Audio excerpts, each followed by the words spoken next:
પવિત્ર માનસમાં સૌ પ્રથમ કૈલાસના દીત શિખર ઉપરથી ભગવાન મહાદેવ શિવ આ સુંદર કથા માં ભવાનીને કહી રહ્યા છે. નીલગિરી પહાડ ઉપર જેને પંખીનું શરીર પ્રાપ્ત થયું એવા શ્રી કાગભૂષણજી વિષ્ણુ ભગવાનનું વાહન શ્રી ગરુડ એમ જ આદિ પરમહંસોને કહી રહ્યા છે. ગંગા યમુના સરસ્વતીને કિનારે યાજ્ઞવલ્કજી મહર્ષિ ભરદ્વાજજીની કથા કહે છે. અને કલિકાલમાં ગોસ્વામી તુલસીદાસજી પોતાના જ મનને સ્વાંત સુખ માટે રામકથા કહી રહ્યા છે. રામચરિત્ર માનસના આ 4 શિખર, આ 4 ઘાટ માનસમાં બતાવ્યા છે. સૌ પ્રથમ થોડી તાત્વિક અને સાત્વિક ચર્ચા કરી લઉં, પછી કથા તરફ જાઓ. એકવાર પૃથુ ભગવાન અને સનત કુમારનો સંવાદ બતાવ્યો અને એમાં પૃથુ ભગવાન સનત કુમારોને પ્રશ્ન કરે કે ક્યાં વસ્તુથી સાધકનું કલ્યાણ થાય, ક્યાં ઉપાયથી, કઈ વસ્તુથી, અથવા તો શું કરવાથી કોઈ પણ સાધકનું કલ્યાણ થાય. આવો પ્રશ્ન પૃથુ ભગવાન સનત કુમારોને પૂછે છે અને સનત કુમાર એનો ઉત્તર આપે છે. સૌ પ્રથમ પહેલું સૂત્ર છે કે શ્રદ્ધાપૂર્વક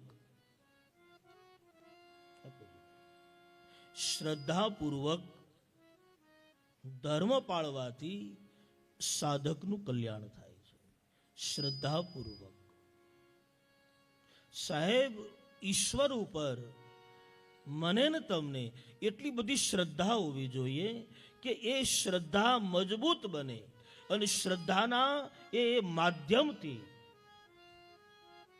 સાધકનું કલ્યાણ થાય છે. શ્રદ્ધાના માધ્યમથી કોઈ પણ વ્યક્તિ હોય, કોઈ પણ સાધક હોય, જો એના જીવનમાં શ્રદ્ધાપૂર્વકનો ધર્મ હશે તો સદગ્રંથો એવું કહે છે કે એનું કલ્યાણ થશે. બીજું, આધ્યાત્મિક યોગ દ્વારા અથવા તો આધ્યાત્મિક યોગમાં નિષ્ઠા રાખવાથી સાધકનું કલ્યાણ થશે. આધ્યાત્મિક યોગ, જો એમાં નિષ્ઠા હશે અને એ નિષ્ઠા રાખવાથી માણસનું કલ્યાણ થશે. સમાજની સેવા કરવાથી માણસનું કલ્યાણ થશે. કોઈ બી ક્ષેત્ર હો, કોઈ પણ રીતે, કોઈ વ્યક્તિ, કોઈ સાધક,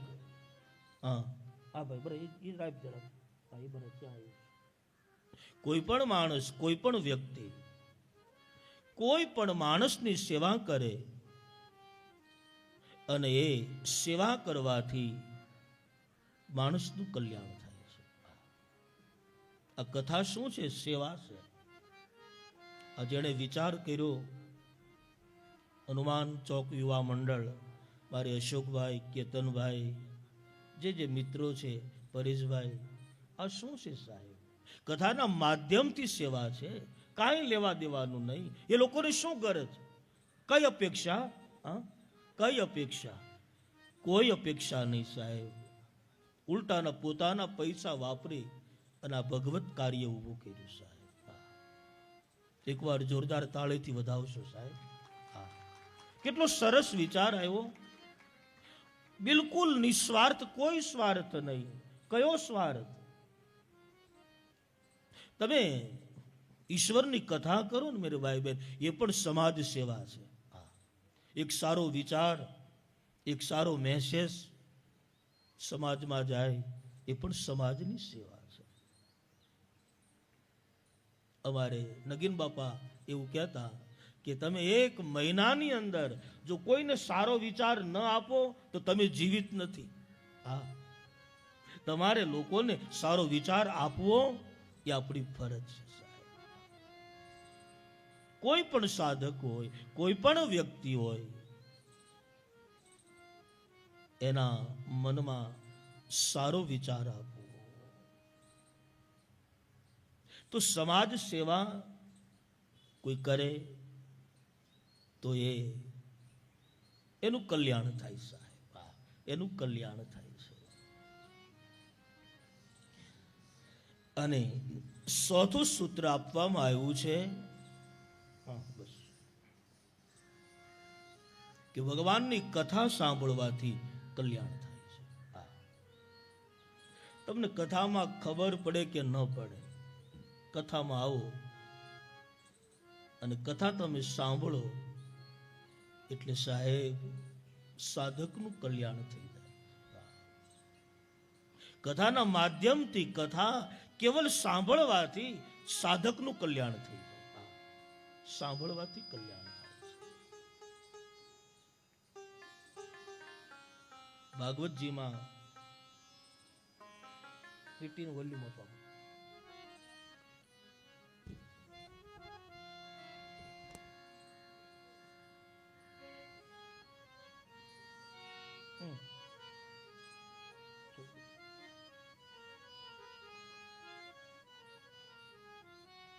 મેરે ભાઈ બહેન, ઈશ્વર આપણી સાથે જ હોય છે. અને કોઈ પણ તમે સારું કાર્ય કરો એટલે ભગવાન આપણી સાથે છે. પણ જ્યારે મને ને તમને અભિમાન આવે ત્યારે ઈશ્વર દૂર વયો જાય છે.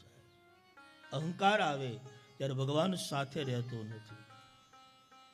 એમ શ્રીમદ ભાગવતજીમાં ભગવાન કૃષ્ણ બધી ગોપીઓ સાથે હતા, પણ જ્યારે ગોપીઓને અભિમાન આવ્યું, અહંકાર આવ્યો, ત્યારે ભગવાન કૃષ્ણ એને દેખાતા બંધ થઈ ગયા સાહેબ. અને પછી બધી ગોપીઓ સાથે મળી અને વિરહ કલ્પાંત કર્યું સાહેબ.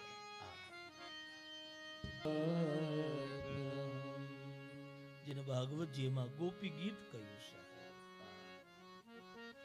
ભગવાન કૃષ્ણની સાથે જ હતા, પણ જ્યારે અભિમાન આવ્યું અને તુરંત ભગવાન કૃષ્ણ દેખાતા બંધ થઈ ગયા સાહેબ.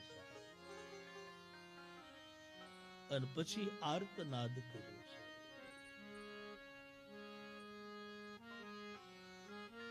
કથાનો બહુ જ મહિમા છે, બહુ જ મહિમા છે. રૂક્ષ્મણીએ જ્યારે પત્ર લખ્યો ને સાહેબ, એમાં એક શબ્દ જ ભગવાન કૃષ્ણ એ વાંચ્યો અને એમાં રૂકમણી એટલું જ લખ્યું કે મેં તમને ક્યારેય જોયા નથી, પણ હે કૃષ્ણ, મને તમારી કથા બહુ ગમે છે. આ શબ્દ કૃષ્ણએ સાંભળ્યો એટલે ભગવાન કૃષ્ણ તુરંત સારથીને કહ્યું કે ચાલ રથ લઈ લે. બલરામ બાજુમાં બેઠા છે અને બલરામ પૂછે કે હજી આગળ તો વાંચ, પત્રમાં શું છે? ભગવાન કૃષ્ણ કે હવે મારે આગળ વાંચવું નથી. કેમ? બોલે એમાં એવું લખ્યું છે કે મને કથા બહુ ગમે. ત્યારે કૃષ્ણ કહે છે કે જેને કથા બહુ ગમે એ મને બહુ ગમે છે. એટલે મારે હવે પત્ર આગળ વાંચવો જ નથી. જો રૂકમણીજીને મારી કથા પ્રિય છે, મારી કથા બહુ ગમે છે, તો ભગવાન કૃષ્ણ કહે મને એ બહુ ગમશે.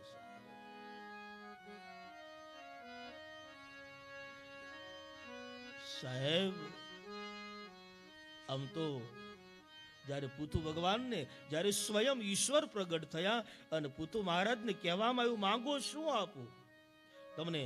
વૈકુંઠ આપું, મોક્ષ આપું, સ્વર્ગ શું આપું? અને ત્યારે પૃથુ મહારાજે માંગણી કરી કે ઈશ્વર મારે કાંઈ જોતું નથી, પણ તમારી કથા સાંભળવા માટે મને 10,000 કાન આપો. આવી માંગણી કરી. હા, આવ્યું માંગ્યું સાહેબ.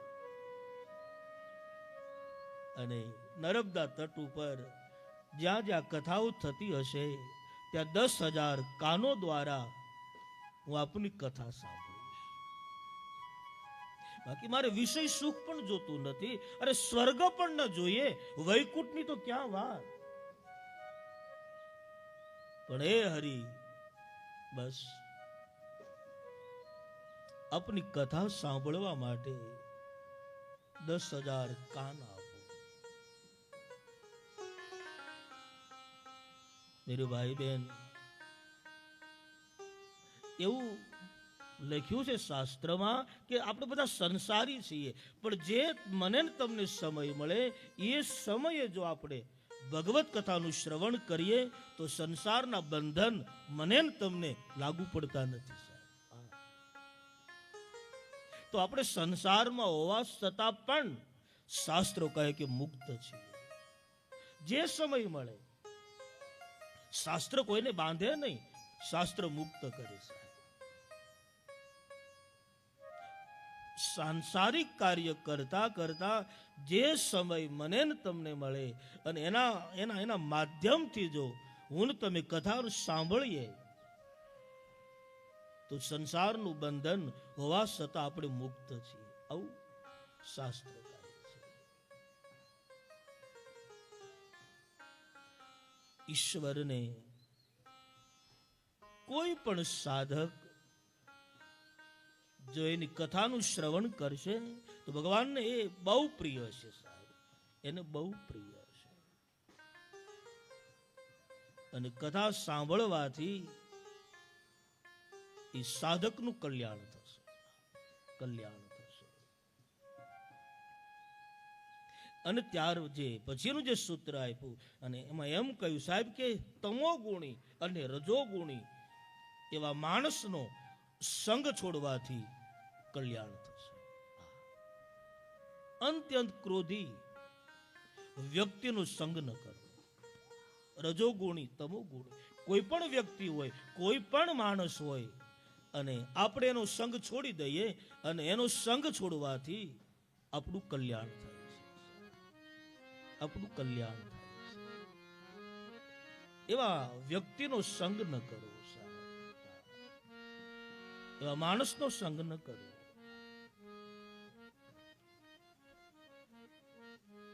અને પછીનું સૂત્ર છે એકાંતમાં રહેવાથી સાધકનું કલ્યાણ થાય. એકાંત. આમ તો ઘણીવાર એવું પણ બને કે મેલે મેં અકેલા, અકેલે મેં મેલા, ન કોઈ ગુરુ ન કોઈ ચેલા.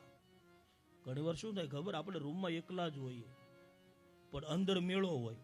અશોકભાઈ, રૂમમાં એકલા જ હોઈએ પણ અંદર મેળો હાલતો હોય સાહેબ. અને ઘણી વાર આપણે મેળામાં હોઈએ તો પણ એકલા હોઈએ સાહેબ. ઘણી વાર એકલા હોય તો અંદર મેળો હાલતો હોય. આપણે આપણા ઘરમાં એકલા જ હોઈએ, બારી બારણા બંધ હોય, બિલકુલ એકાંત હોય તો અંદર મન ખબર નહીં આમ ક્યાં ક્યાં દોડતું હોય સાહેબ. અને ઘણી વાર મેળામાં હોઈએ ને તોય આપણે એકલા હોઈએ છીએ સાહેબ. તો મેલે મેં અકેલા, અકેલે મેં મેલા, ન કોઈ ગુરુ ન કોઈ ચેલા. એકાંત કરવાથી, એકાંતમાં નિવાસ કરવાથી સાધકનું કલ્યાણ થાય છે. સરસ ભાઈ, અને રેડી છે રેડી ને ભાઈ? એકાંત રહેવાથી સાધકનું કલ્યાણ થાય છે. અને ત્યાર પછી સરળ સ્વભાવ રાખવાથી, ઈશ્વર જે આપે એમાં સંતોષ રાખવાથી માણસનું કલ્યાણ થાય છે. સરળ સ્વભાવ રાખવો મેરે ભાઈ બહેન, સરળ સ્વભાવ રાખવો. મારું રામાયણ કહે છે ઉત્તરકાંડમાં સરલ સ્વભાવન મન કુટિલાઈ સરલ સ્વભાવન મન કુટિલાઈ યથા લાભ સંતોષ સદાઈ યથા લાભ સંતોષ સદાઈ સરલ સ્વભાવન મન કુટિલાઈ સરલ સ્વભાવન મન કુટિલાઈ સરળ સ્વભાવ રાખવો, મનમાં કુટિલતા ન રાખવી, અને મહેનત પરિશ્રમ કર્યા પછી ઈશ્વર જે આપે એમાં સંતોષ. સાહેબ, કોઈ વ્યક્તિના જીવનમાં આટલા સૂત્રો હશે તો એ માણસનું કલ્યાણ છે. સરળ સ્વભાવ, સારો સ્વભાવ રાખવો, મનમાં કુટિલતા ન રાખવી સાહેબ, કારણ કે કુટિલતા ઈશ્વરને ક્યારે ગમતી નથી. ભગવાનને નિર્મલ મન જ ગમે, નિર્મલ મન જ ગમે. નિર્મલ મન જન સોઈ. સુંદરકાંડ. સ્વયં ભગવાન રામ બોલે છે, નિર્મલ મન નિર્મલ મન જન સો મોહી પાવા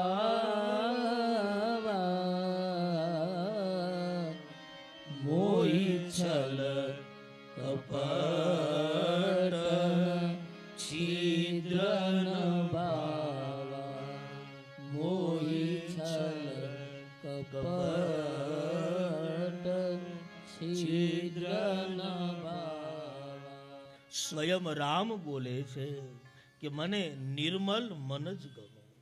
છલ છિદ્ર કપટ વાળું જીવન ઈશ્વર કહે મને ગમતું નથી સાહેબ.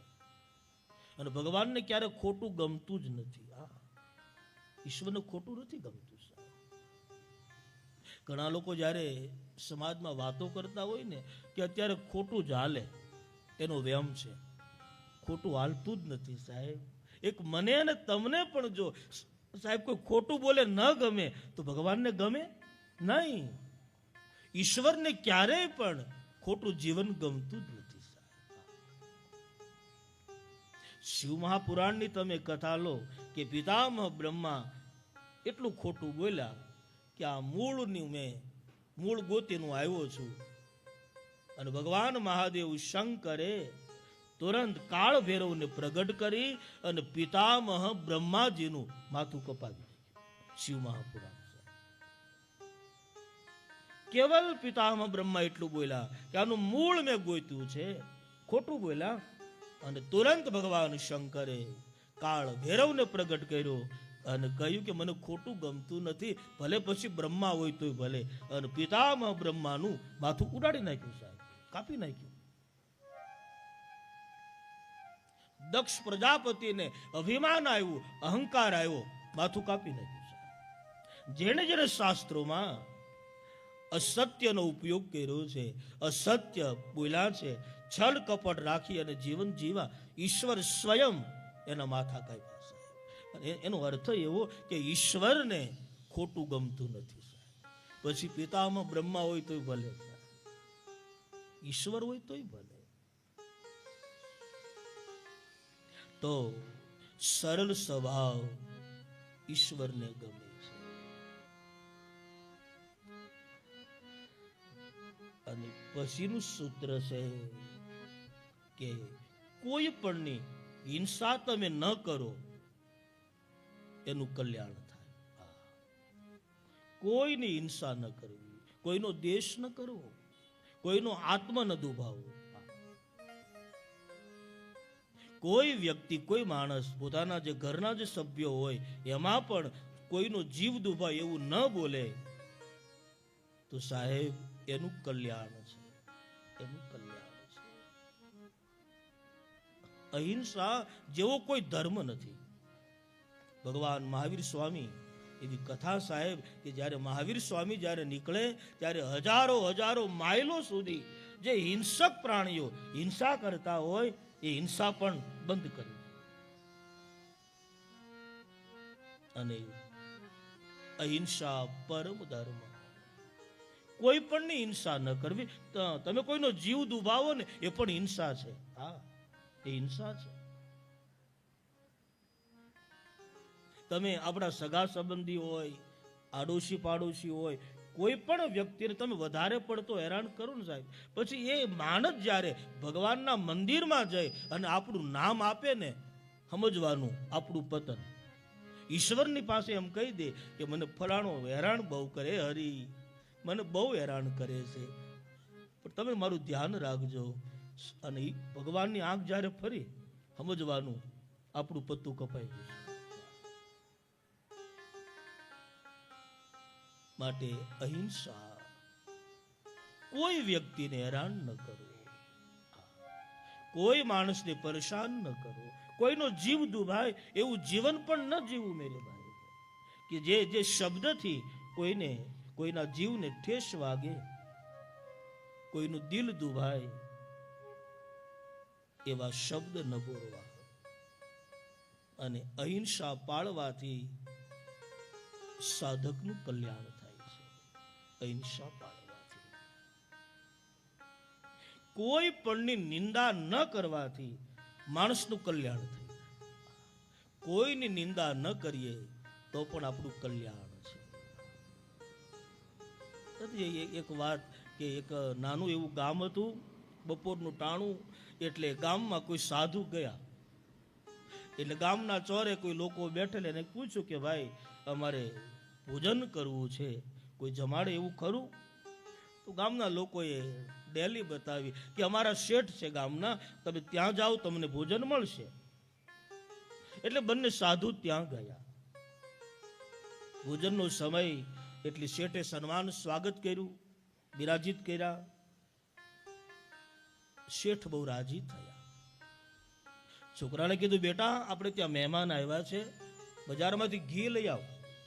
અને છોકરો એ તપેલીમાં ઘી લઈ અને ઘરે આવે. હવે એમાં વચ્ચે થયું એવું કે એક સમળી સર્પને લઈ ઉડે છે અને સર્પના મુખમાંથી એ વિષના ટીપા તપેલીમાં પડી ગયા. છોકરાને ખબર નહીં. ઘી પોતાની માતાને આપ્યું. માતાએ રસોઈ બનાવી, અતિથિ અભ્યાગત સાધુઓને જમાડ્યા. ધીમે ધીમે વિષ એટલું બધું આગળ વધ્યું કે 2 સાધુનું મૃત્યુ થયું. 2 સાધુ મરાયા. હવે એ જ વખતે વૈકુંઠમાં મીટિંગ થઈ. ઉપર દેવતાઓ ભેગા થયા કે આ પાપ લખવું કોના ઉપર? તો કોઈ વળે કહે કે છોકરા ઉપર લખીએ, તો કોઈ વળે કે છોકરાને ક્યાં ખબર હતી. કોઈ કહે કે સર્પ ઉપર લખીએ, તો સર્પને ક્યાં ખબર, સમળી તો એને ક્યાં ખબર, શેઠ એને ક્યાં ખબર. તો પછી પાપ લખવું કોના ઉપર? પછી ઉપર એક એવો નિર્ણય કર્યો કે એક કામ કરો, અત્યારે આ વાત મુલતવી રાખો, એ જ ગામમાં હમણાં બધા ભેગા થાય અને જે નિંદા કરે એના ખાતે લખી નાખે. અને ગામના ચોરે ભેગા થયા, મળ્યા બધા વાતો કરવા કે જોયું, સાધુને બોલાવ્યા, જમાડ્યા અને એમાં ઝેર નાખી મારી નાખ્યા. ઓલા ભેગા થયા, હવે નામ લખો. જેણે જેણે નિંદા કરી સાહેબ, એ બધાના ઉપર પાપ આવ્યું. કોઈ વ્યક્તિની આપણે નિંદા કરીએ તો એનું પાપ લેવા દેવા વગરનું માથે આવે. ગોસ્વામીજી કહે કે નિંદા ઉભય મતી ઘેરી, નિંદા એ નરક છે. શું કામ આપણો સમય આપણે બગાડવો? શું કામ? તેથી ઘણા નિંદા કરતા હોય ને, આપણે કહેતા હોય કે હું કોઈની નિંદા નથી કરતો, આ તો કહું છું. ગીતાજીનો પાઠ કરીશું. નિંદા કરતા જાય, વાતો કરતા જાય, પાછા કહેતા જાય કે આપણે એવી કઈ ટેવ નહીં કોઈની વાતો કરવાની, આ તો ખાલી તમને કહું છું. નિંદા ઉભય મતી ગેરી, નિંદા એ નરક છે સાહેબ. નિંદા એ નરક છે. તો કોઈની નિંદા ન કરવાથી સાધકનું કલ્યાણ થાય છે.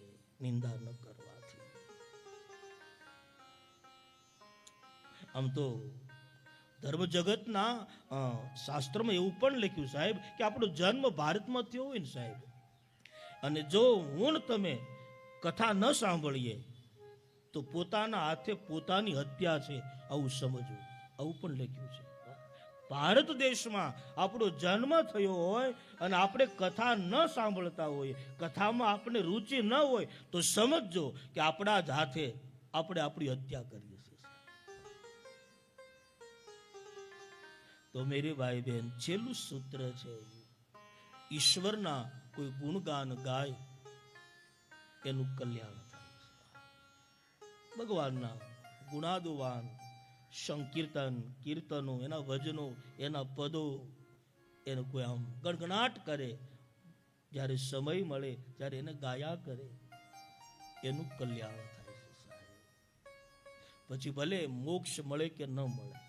અને ભગવાનનું જ્યારે આપણે સંકીર્તન કરતા હોઈએ, એના પદો ગાતા હોઈએ, ત્યારે મોક્ષની પણ અપેક્ષા ન કરવી સાહેબ.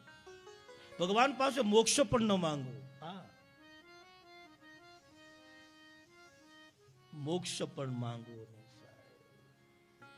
મોક્ષ ન માંગવું સાહેબ.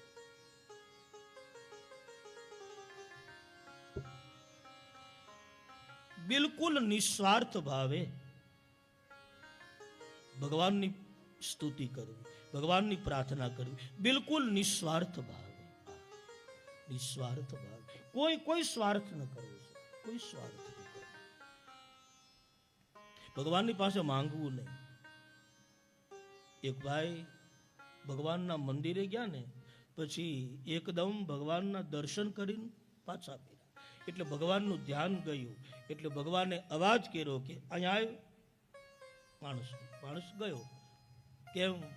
તો પછી ભગવાનને પ્રશ્ન કર્યો કે આટલો ઉતાવળમાં કેમ? ઘડીક તો બે. એટલે ઓલા માણસે જવાબ આપ્યો કે જવા દો ને. બોલે નહીં, બેસ. તો કે નહીં, કેમ? પછી માણસ જવાબ આપે કે પ્રભુ, તમારી પાસે હું બેસું અને પછી જો મારથી મંગાઈ જાય કંઈ અને તમે ન આપો તો સંબંધ બગડે, એના કરતાં હું નીકળી જાઉં. ત્યારે ભગવાન બહુ સરસ ઉત્તર આપે છે કે કાયમ માંગવા જ આવશો, ક્યારેક મળવા તો આય. હા, ક્યારેક મળવા તો આય. અને એકવાર જો મળવા આવીશ ને તો ભગવાન કહે કે તારે કોઈની પાસે માંગવું નહીં પડે, તને એટલું આપી દઈશ સાહેબ. પણ એ માંગવા ન આવે, મળવા આવે, મળવા આવે, મળવા આવે. ભગવાનના મંદિરે જાઓ ને સાહેબ, તો પણ એને મળવા જાજો. તમે જેની ઉપાસના કરતા હો, માંગવા નહીં, મળવા જાજો સાહેબ. અને ઈશ્વર એટલો બધો દયાળુ છે કે તમે મળવા જાઓ, કાંઈ નહીં માંગો તો સાહેબ સમજી જશે કે મારા ભક્તને આની જરૂર. તમારે માંગવું નહીં પડે, ખાલી મળવા જવું પડશે સાહેબ. મળો એટલે કાફી છે સાહેબ. મળો એટલે કાફી છે. ઈશ્વરની પાસે અપેક્ષા ન કરો. પૂજા કરો, એનું સંકીર્તન ગાઓ, બધું જ કરો, માંગો. આપણે ત્યાં ઓશો થયા અને એને એમ કહ્યું ઓશોએ કે जिसे चाहो उससे कुछ मत चाहो. ओशोનું સૂત્ર. जिसे चाहो उसे कुछ मत चाहो. તમે ઈશ્વરને જો બરાબર તમારા જીવનમાં જો એને ચાહ્યો હોય ને તો એની પાસે કાંઈ ન ચાહો સાહેબ. કાંઈ ન ચાહો, કાંઈ ન ચાહો. ઈશ્વરને ખોજો મત, ખોવાઈ જાઓ. हाँ, ઓશોનું સૂત્ર उसके ભગવાન કે ખોજો મત.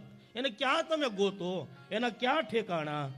પણ ઓશોએ બહુ સરસ કહ્યું કે ઈશ્વરને ખોજો મત, ખોવાઈ જાઓ, મળી જાય સાહેબ. ખોવાઈ જાઓ, અંદર ખોવાઈ જાવ ને એટલે ભગવાન બેઠો છે સાહેબ. પણ આપણે ખોવાતા નથી, એને ગોતવા નીકળ્યા છે સાહેબ. ગોતવા નીકળ્યા છે. નથી. એક ફકીર સવારનું ટાણું એટલે ગધેડા ઉપર બેસી અને આમ ગધેડું જોરદાર દોડાવ્યું, બજારમાંથી નીકળે. ગામના લોકો આડા ફેરા કે શું છે? ફકીર સાહેબ ઉભા રહો. બોલે નહીં, મને જવા દો, મારે બહુ ઉતાવળ છે, બહુ ઉતાવળ છે. અને એકદમ એટલું બધું આમ સ્પીડમાં ગધેડું. ફકીર સાહેબ ક્યાં? અડધો કલાક થયું પછી ફકીર સાહેબ પાછા આવ્યા. ગધેડું ધીમું ધીમું ધીમું ચાલે છે. એટલે ગામના લોકોએ પૂછ્યું કે બાબા આટલા બધા સ્પીડમાં કેમ? ત્યારે ફકીરે જવાબ આપ્યો કે હું મારું ગધેડું ગોતવા માટે નીકળ્યો. ત્યારે લોકો કીધું તમે ગધેડા ઉપર તો હતા, એ મને પછી ખબર પડી. આવું બન્યું.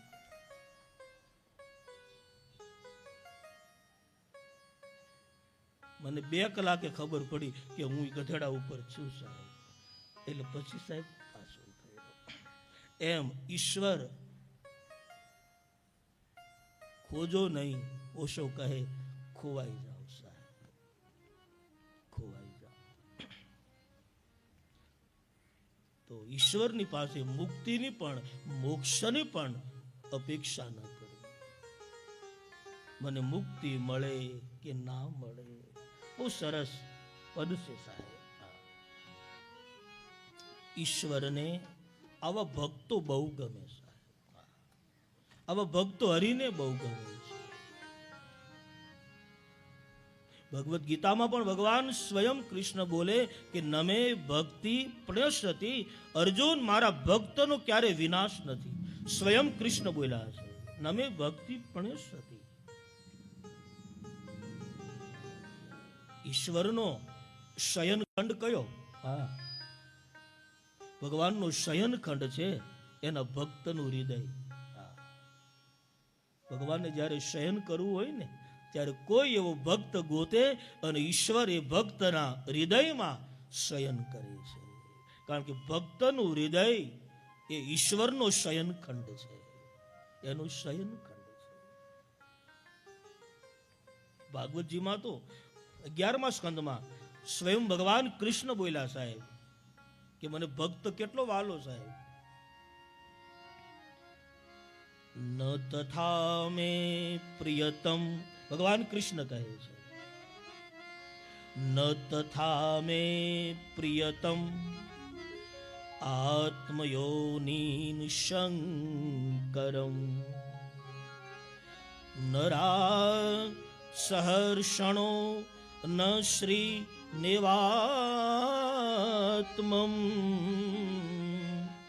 ચ યથા ભવાનમ.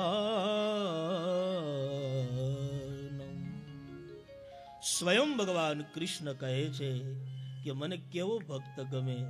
તો ભગવાન કૃષ્ણ કહે કે જે મને બહુ પ્રેમ કરતો હોય એવો ભક્ત મને ગમે સાહેબ. પ્રેમી ભક્ત, અદ્ભુત પ્રેમ. પ્રેમ એ જ ઈશ્વર છે અને ઈશ્વર એ જ પ્રેમ છે. પ્રેમની પરાકાષ્ઠા બીજું કોઈ નહીં સાહેબ. પ્રેમ ઈશ્વરનું રૂપ છે અને ઈશ્વર સ્વયં પ્રેમ છે. ઈશ્વર સ્વયં પ્રેમ છે. એક ભાઈ કોઈ સાધુ પાસે ગયા ને તો પછી એને એમ કહ્યું કે મને ઈશ્વર સાથે પ્રેમ કેમ કરવો એ મને શીખવાડો. પછી સાધુએ એને પ્રશ્ન કર્યો કે તે તારા માતા પિતાને પ્રેમ કર્યો છે? તારી ધર્મપત્નીને ક્યારે પ્રેમ કર્યો છે? તારા સંતાનોને ક્યારે પ્રેમ કર્યો છે? તો માણસ કંઈક મને એમાં કોઈમાં ઇન્ટરેસ્ટ નથી, મને ભગવાનમાં જ રસ છે, મને ઈશ્વરમાં જ પ્રેમ કરાવો. ત્યારે સાધુ કીધું પહેલા ન્યા જઈને પ્રેમ કર પછી આવજે. તને તારા માતા પિતા માથે પ્રેમ નથી, તને તારા પરિવાર માથે પ્રેમ નથી, તને તારા બાળકો માથે પ્રેમ નથી, તને તારી ધર્મ પત્ની માથે પ્રેમ નથી, તો ભગવાનને પ્રેમ ખાક કરવાનો?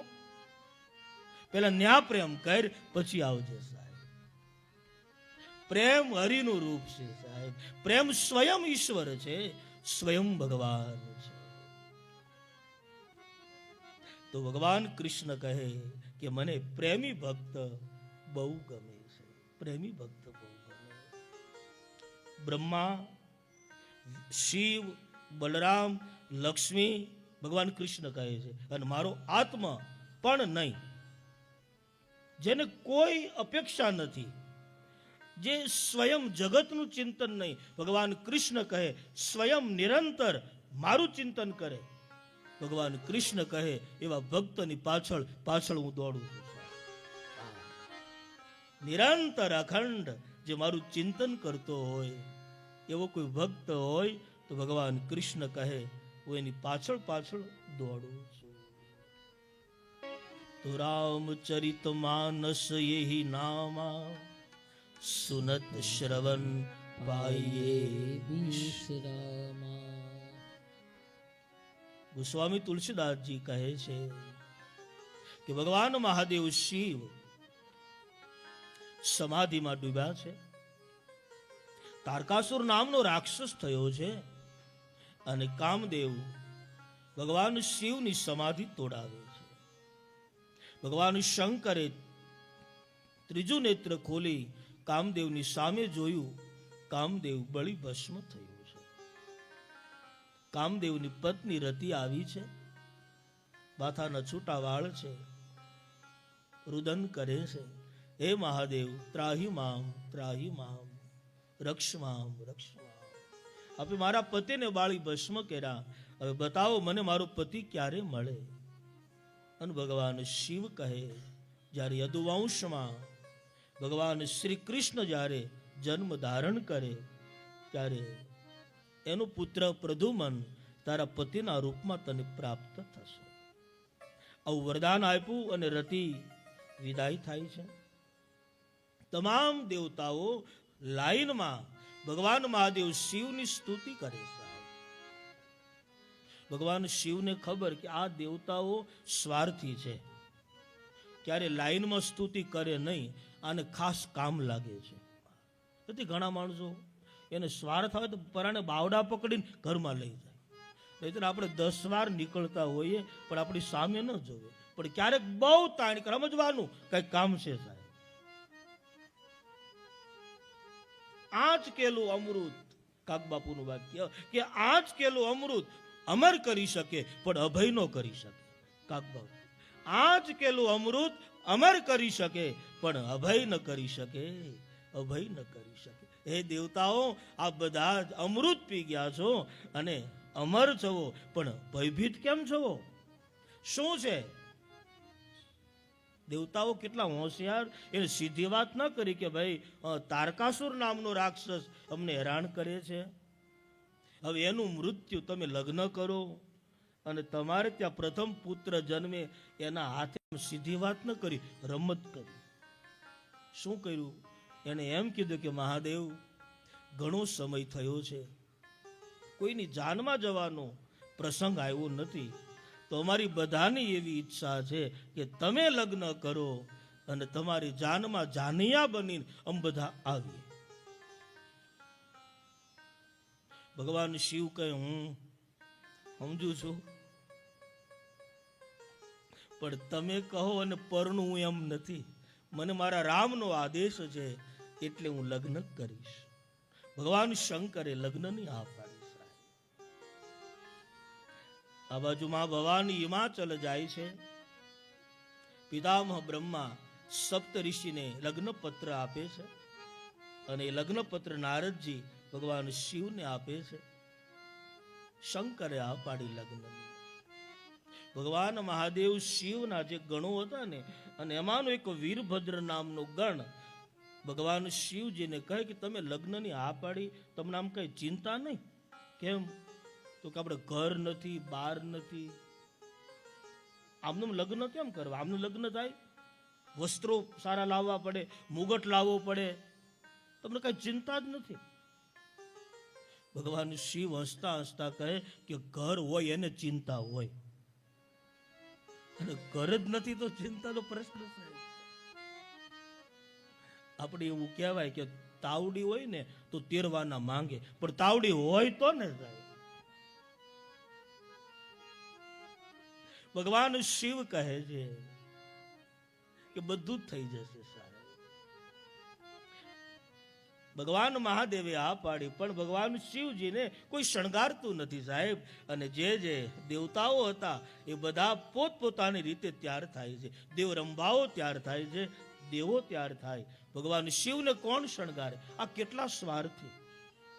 એને ખબર કે આને કોઈ નથી, માં નથી, બાપ નથી, કોઈ બેન ભાઈ કાંઈ પરિવાર, આને કોણ? પણ બધા પોતપોતાની રીતે શણગાર સજે.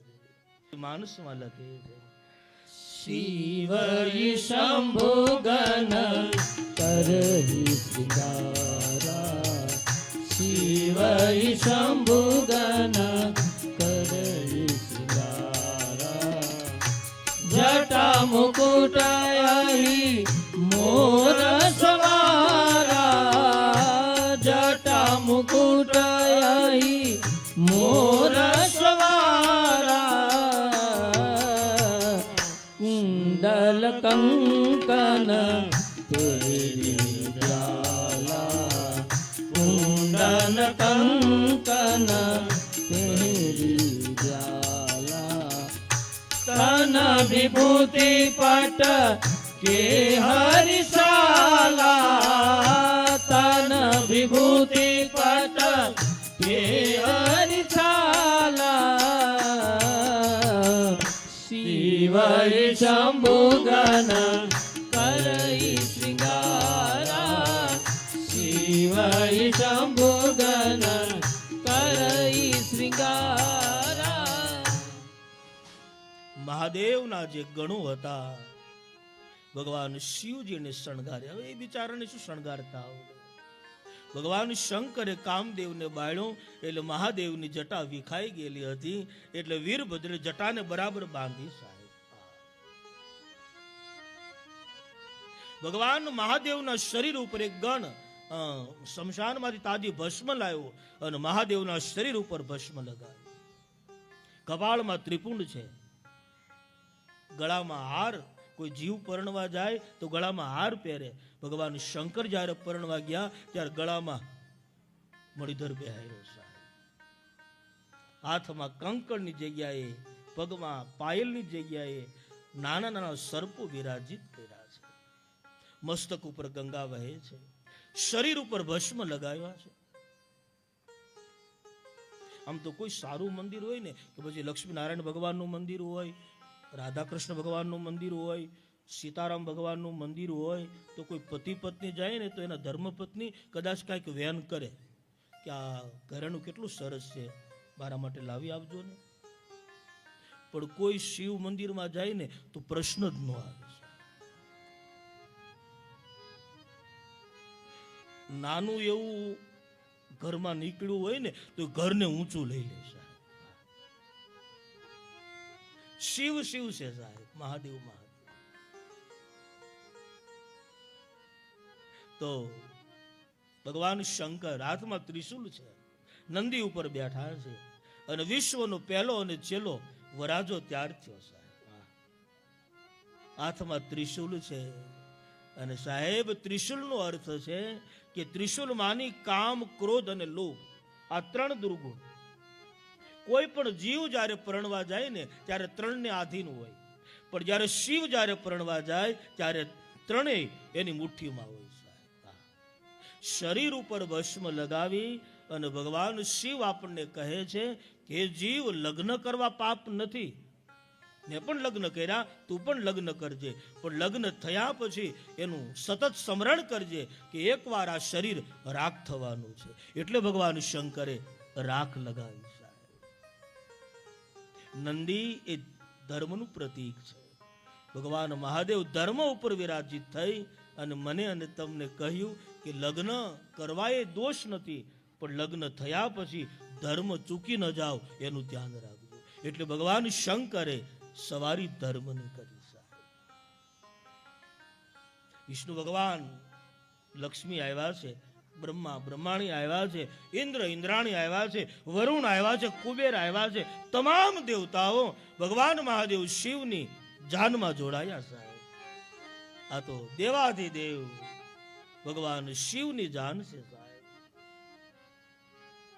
પણ જે બધા દેવો હતા ને એને ભગવાન શિવ સાથે ચાલવું ગમતું નથી. એટલે વિષ્ણુ ભગવાનને કોઈએ કહ્યું કે કામ કરો કે તમે ભગવાન શિવને એમ કહો કે જરા જુદા ચાલે. વિષ્ણુ ભગવાને કીધું લગ્ન કોના છે? તો કહ્યું કે શિવના તો એને ન કહેવાય. જો આપણે એમ કહીએ કે તમે જુદા ચાલો ને એમ કે તો તમે જાઓ તો વળી મુશ્કેલી. બોલે ભગવાન શિવને ન કહેવાય, પણ આપણે આપણી મેલાય જુદા પડી જાઓ એટલે ભગવાન શંકર જુદા પડી જાય. પછી વિષ્ણુ ભગવાનનો સમાજ, બ્રહ્માજીનો સમાજ, ઇન્દ્રનો સમાજ, કુબેરનો સમાજ, વરુણ, બધા સમાજો જુદા થયા એટલે ભગવાન શંકર એકલા થઈ ગયા. શિવ કોઈ જીવને છૂટો પાડતો નથી, પણ જીવ એની મેળાએ ભગવાન શિવથી છૂટો પડે છે. ભગવાન શંકર વીરભદ્રને પૂછ્યું, વીરભદ્ર, હા આપણી સંખ્યા કેમ ઘટી? બોલે માલિક ખબર નહીં. બોલે એક કામ કરશું કે શમશાનમાં જઈ અને મંત્રમાં શક્તિનો ઉપયોગ કરીને કે જલ્દી આવે. આન વીરભદ્ર શમશાનમાં જાય છે અને મંત્રનો ઉપયોગ કરી અને બધાને નિમંત્રણ આપે છે કે આપણા માલિકના લગ્ન જલ્દી આવો. આન બધા આવ્યા. કેવા લાગે છે? ગોસ્વામીજી માનસમાં લખે, તનખીત કોઈ પિત પાવન કોઈ પાવન ગતિ ધરે ભૂષણ કરાલ કપાલ કર સબ સંગ સોનિત તન ભર હર સ્વાન સુવર સુકાલ મુખ ગન વેશ ગણિત કો ગની બહુ દિન સપ્રેત પિતાસ જોગી જમાત બરનક નહીં બને.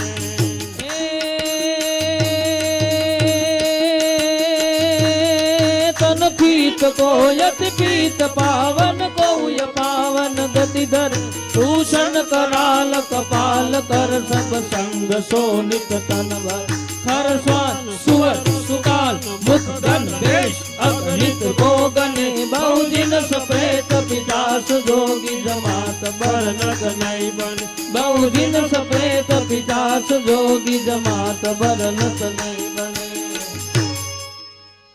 અને બધા જ ભૂત અને પ્રેતો ભગવાન મહાદેવની જાનમાં જોડાયા સાહેબ. કેવા લાગે છે? ગોસ્વામીજી વર્ણન કરે, કોઈ હાવ આમ હળી જેવા પાતળા, હળી જેવા, અને કોક આવા જાડા છે. કોકને માથા નહીં, કોઈને પગ નહીં, કોઈને માથા ઉપર હાથ, કોઈને માથા ઉપર પગ, કોઈને શિયાળના મુખ, કોઈને કૂતરાના મુખ, કોઈ શંખ વગાડે, કોઈ ભેરવી વગાડે. હર હર મહાદેવ, હર હર મહાદેવ, હર હર મહાદેવ. ભગવાન શિવનો નાદ કરતા કરતા બધા આવ્યા છે અને ભગવાન શંકરે બધાનો સ્વીકાર કર્યો. કોઈને સુધાર્યા નહીં, સ્વીકાર્યા. આ જગતને સુધારવાની જરૂર નથી, બધાને સ્વીકારવાની જરૂર છે. શંકરે કોઈને સુધાર્યા નહીં કે તમે આમ કરીને આવો, નહીં. ભગવાન શંકરે જેવા લોકો આવ્યા બધાનો સ્વીકાર કર્યો. બધાને સ્વીકારતા શીખજો સાહેબ, એટલે માણસ એની મેળાએ સુધરી જશે. અને હવે બધા દેવો કે હવે બરાબર, હવે જેવી જાન એવો વરાજો.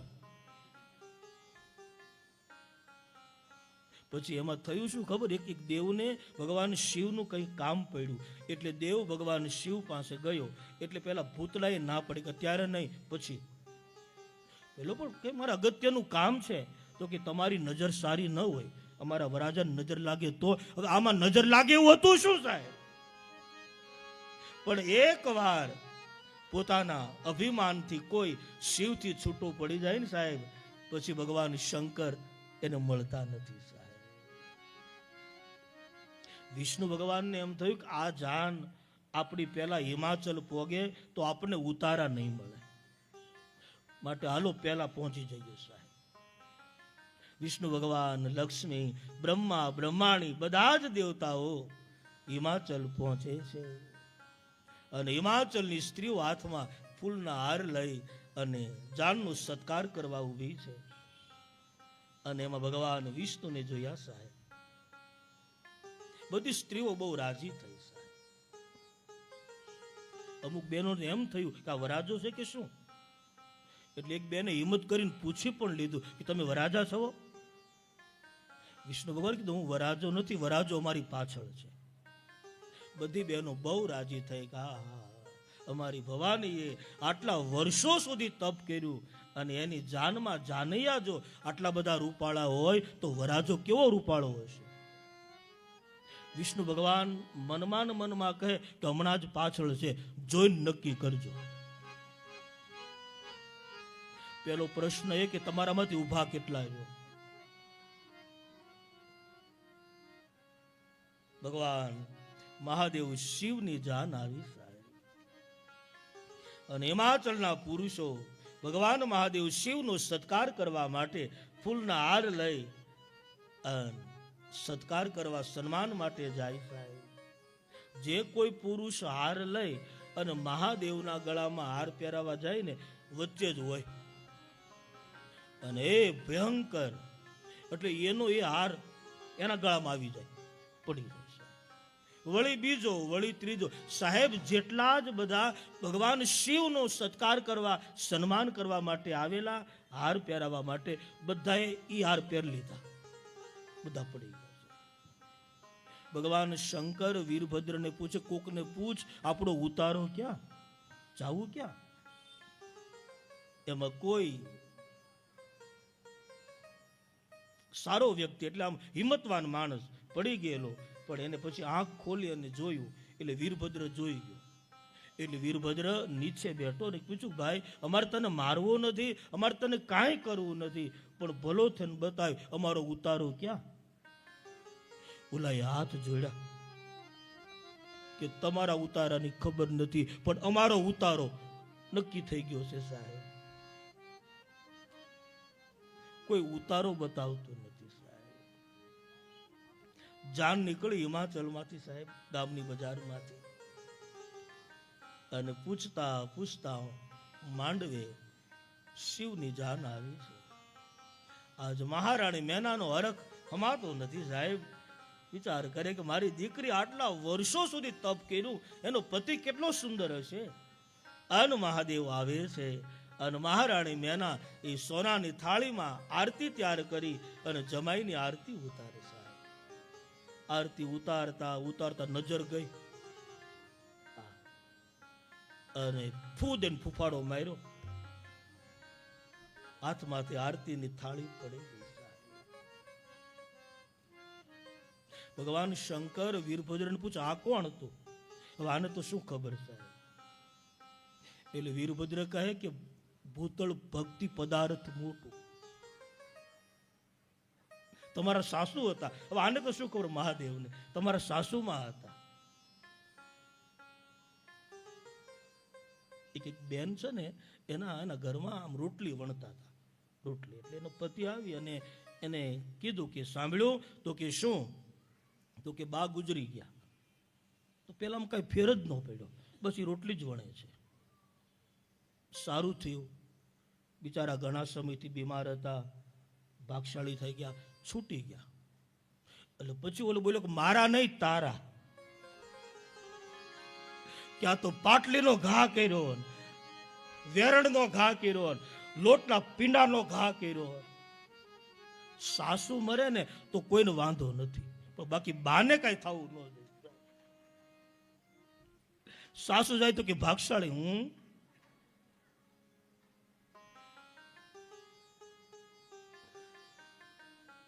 તો ભગવાન મહાદેવ વીરભદ્રને પૂછ્યા, કોણ હતું? બોલે તમારા સાસુમાં હતા. મહારાણી મેના પડી ગયા છે, મહાદેવની જાન પાછી વળી, જવું ક્યાં આવે સાહેબ? એક સરસ મજાનું મકાન. એટલે ભગવાન શંકરે વીરભદ્રને કહ્યું, આ મકાન સારું, ત્યાં જઈએ. વીરભદ્ર કહે, પણ ત્યાં બધા લોકો નિવાસ કરતા હશે. શિવ કહે, તું ચિંતા ન કર, આપણે જઈએ એટલે ઘર ખાલી કરી દઈશું. ગામડું ગામ હોય ને મકાન ખાલી હોય ને સાહેબ, પછી તમે ખોટે ખોટી વાત ઉડાડો કે આ મકાનમાં કઈક થાય છે, તો કોઈ મકાન લેવા તૈયાર ન થાય. અને આટલા બધા પ્રેતો આવે જ્યાં કોઈ રહે સાહેબ. હિંમત વાળા માણા તો વંડિયું ઠેકી ઠેકીને ગયા સાહેબ. કોક ફળિયામાં પડી ગયા, કોક ઘરમાં, કોક ઓસરીની પાળે, આખું મકાન ખાલી કરતું હતું. બધાએ નિવાસ કર્યો છે. આ બાજુ મહારાણી મેનાની મૂર્છા વળી છે અને મહારાણી મેના પોતાની પુત્રી ભવાનીને પોતાના ખોળામાં લઈ અને કહે છે, દીકરી હું જીવું ત્યાં સુધી તારા વિવાહ શિવ સાથે નહીં થવા દો. હિમાચલ એ વિચાર છે, મહારાણી મેના બુદ્ધિ છે. હજુ વિચાર શિવનો સ્વીકાર કરવા તૈયાર છે, પણ બુદ્ધિ ના પાડે સાહેબ. મહારાણી મેના ના પાડે છે. દીકરી મેં નારદનું શું બગાડ્યું, હા, કે જેને આવી શિખામણ આપી? દીકરા હું તને લઈ અને પહાડ ઉપરથી પડી જઈશ, તને લઈ અને સમુદ્રમાં પડી જઈશ, પણ હું જીવું ત્યાં સુધી તારા લગ્ન શંકર સાથે નહીં થવા. તમે સાહેબ ભવાનીની વાત સાંભળો. માં દુર્ગા કહે છે, માં તું જેમ કહીશ એમ કરવા તૈયાર છે.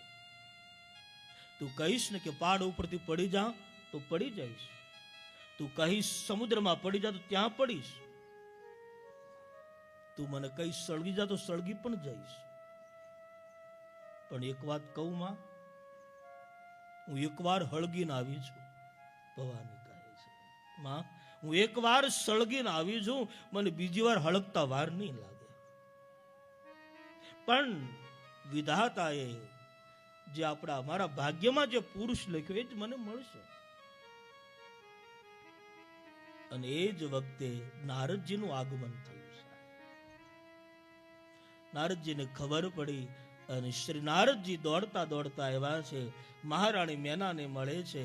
અને મહારાણી મેના નારદને ઠપકો આપ્યો કે નારદ અમે તારું શું બગાડ્યું ભાઈ, આવી સલાહ મારી દીકરીને અપાઈ, આવો પતિ અમાંગળ. અને હવે નારદજી આખી કથા કહે છે, માં ગયા જન્મમાં આ તમારી દીકરી દક્ષની દીકરી હતી. ભગવાન મહાદેવ શિવના ધર્મપત્ની હતા. એકવાર બંને કથા સાંભળવા માટે ગયેલા અને કથા સાંભળીને કૈલાસ તરફ જતા વચ્ચે પંચવટી આવી, સીતાજીનું અપહરણ થયું. મહાદેવ રામને પગે લાગ્યા.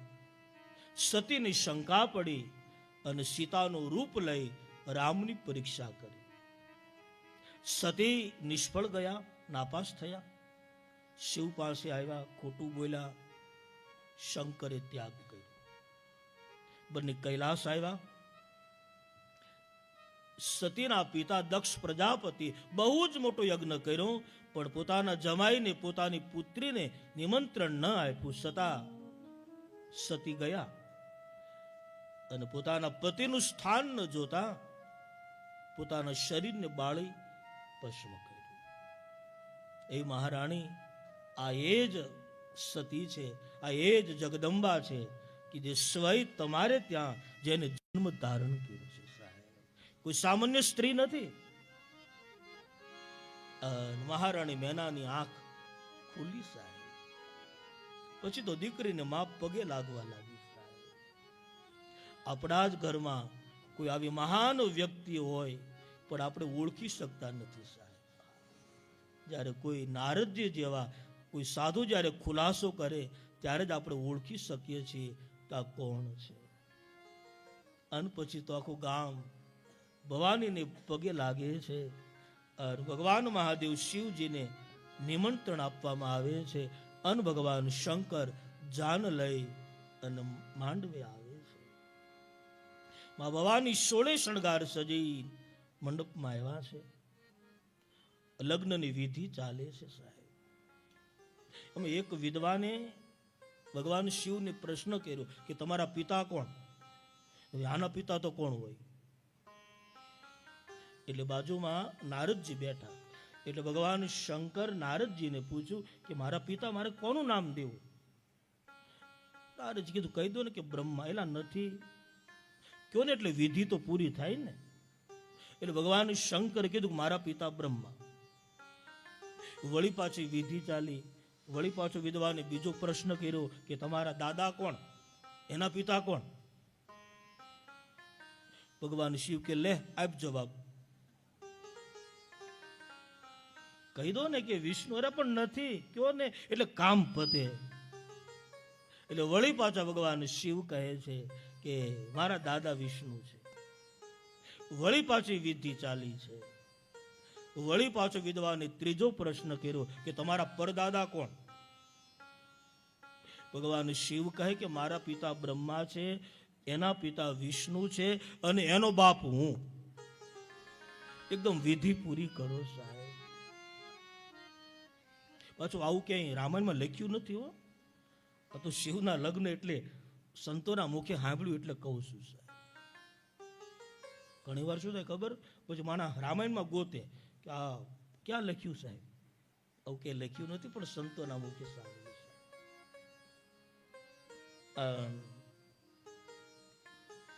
સપ્તપદીના શ્લોકોનું ગાયન થાય છે, મંગલાષ્ટકો ગવાયા છે. ભગવાન મહાદેવ શિવ અને ભવાનીના વિવાહ થાય છે. આકાશમાંથી ફૂલોની વર્ષા થાય છે. બધાએ શિવનો જય ઘોષ કર્યો છે. આપણે પણ ભગવાન શિવના લગ્ન થયા અને આપણે સાથે મળી અને મહાદેવનો જય જયકાર કરીએ. બોલે ઉમાપતિ મહાદેવ કી જય. મહાદેવ. હર હર મહાદેવ.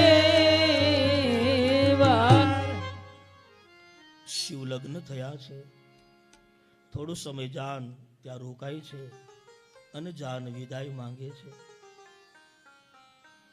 હિમાચલ અને મહારાણી મેના જાનને વિદાય કરે છે. મહારાણી મેના શિખામણ આપે પોતાની દીકરીને, કરવું સદા કર પદ પૂજા, કર સદા કર પદ પૂજા, નારી ધરપતિ દેવન દુર્ગા,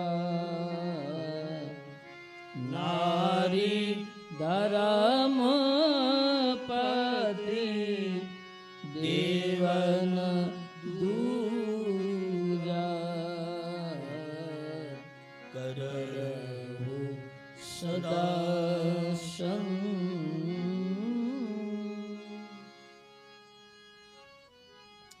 મહારાણી મેના કહે, દીકરા પતિની સેવા કરજે. રામચરિત્ર માનસમાં લગ્ન પ્રસંગ બે વાર આવ્યા, શિવ લગ્ન અને રામ લગ્ન, અને બંને વિદાયોના પ્રસંગમાં આવી કઈ ને કઈ શિખામણો આપવામાં આવી છે. જ્યારે જનકપુરમાં જ્યારે ચાર દીકરી જ્યારે વિદાય માંગે ને ત્યારે સુનૈના જનક ઉભા છે અને માં સુનૈના કહે, બેટા તમારા સસરા અને સાસુની સેવા કરજો સાહેબ. દરેક મા બાપ પોતાની પુત્રીને જ્યારે આવી શિખામણ આપે કે દીકરા તમારા સસરા અને સાસુની સેવા કરજો સાહેબ, તો આ જગતમાં વૃદ્ધાશ્રમ બંધ થઈ જાય સાહેબ, જેની જરૂર નથી સાહેબ. રામચરિત્ર માનસ આપણું જીવન છે. દરેક મા બાપ પોતાની પુત્રીને ગમે એટલો કર્યાવર આપશે અને કાલે બધો જ કર્યાવર ફાટી જશે, પણ જો સંસ્કાર નહીં આપ્યા હોય તો સાહેબ, અને સંસ્કારનું ચિંતન કર્યું હોય છે અને આટલી શિખામણ આપી છે કે સસરા અને સાસુની સેવા કરે સાહેબ. જેના ઘરમાં સસરા અને સાસુની સેવા થતી હોય ને એનું ઘર વૈકુંઠ છે સાહેબ, એનું ઘર અયોધ્યા છે, એનું ઘર ગોકુળ છે, એનું ઘર વ્રજ છે સાહેબ. જેના ઘરના મા બાપ હસતા હશે, જેના ઘરમાં મા બાપ હસતા હશે, એના ઘરમાં ભગવાન વસતા હશે. બાકી મા બાપને કોઈ હેરાન કરશો સાહેબ, તમને ક્યાંય સુખ નહીં મળે. હા, ક્યાંય સુખ નહીં મળે. વડીલોની સેવા કરવી સાહેબ, એને એનો આદર ભાવ આપવો, એના શબ્દનું અપમાન ન કરવું, એને ક્યારે કહેવું નહીં કે તમને હું ખબર પડે, આમને તને મોટો કર્યો. હા, આવું અપમાન શબ્દ ન કહેવા સાહેબ. દીકરો રાતે ગમે ત્યારે આવે ને ત્યારે ઘરના બધા હોઈ જાય પણ માં જાગતી હોય સાહેબ. હા, રાતે 2 વાગે દીકરો બારણું ખકડાવે ને, એક જ આમ હાકળ કરે ને, ત્યાં બારણે માં પોગી ગઈ હોય સાહેબ. આ મા બાપ છે સાહેબ. એનું ઋણમાંથી ક્યારેય પણ કોઈ પણ ક્યારેય મુક્ત થતા નથી સાહેબ. એટલો મા બાપના ઋણી આપણે બધા સાહેબ છીએ. હું તો એટલું કહું કે આપણે બહારગામ જતા હોઈએ, કોઈ પણ જગ્યાએ જતા હોઈએ, જો આપણે આપણા મા બાપને પગે લાગીને જઈએ ને તો દુનિયામાં કોઈને પગે લાગવાની જરૂર નથી સાહેબ.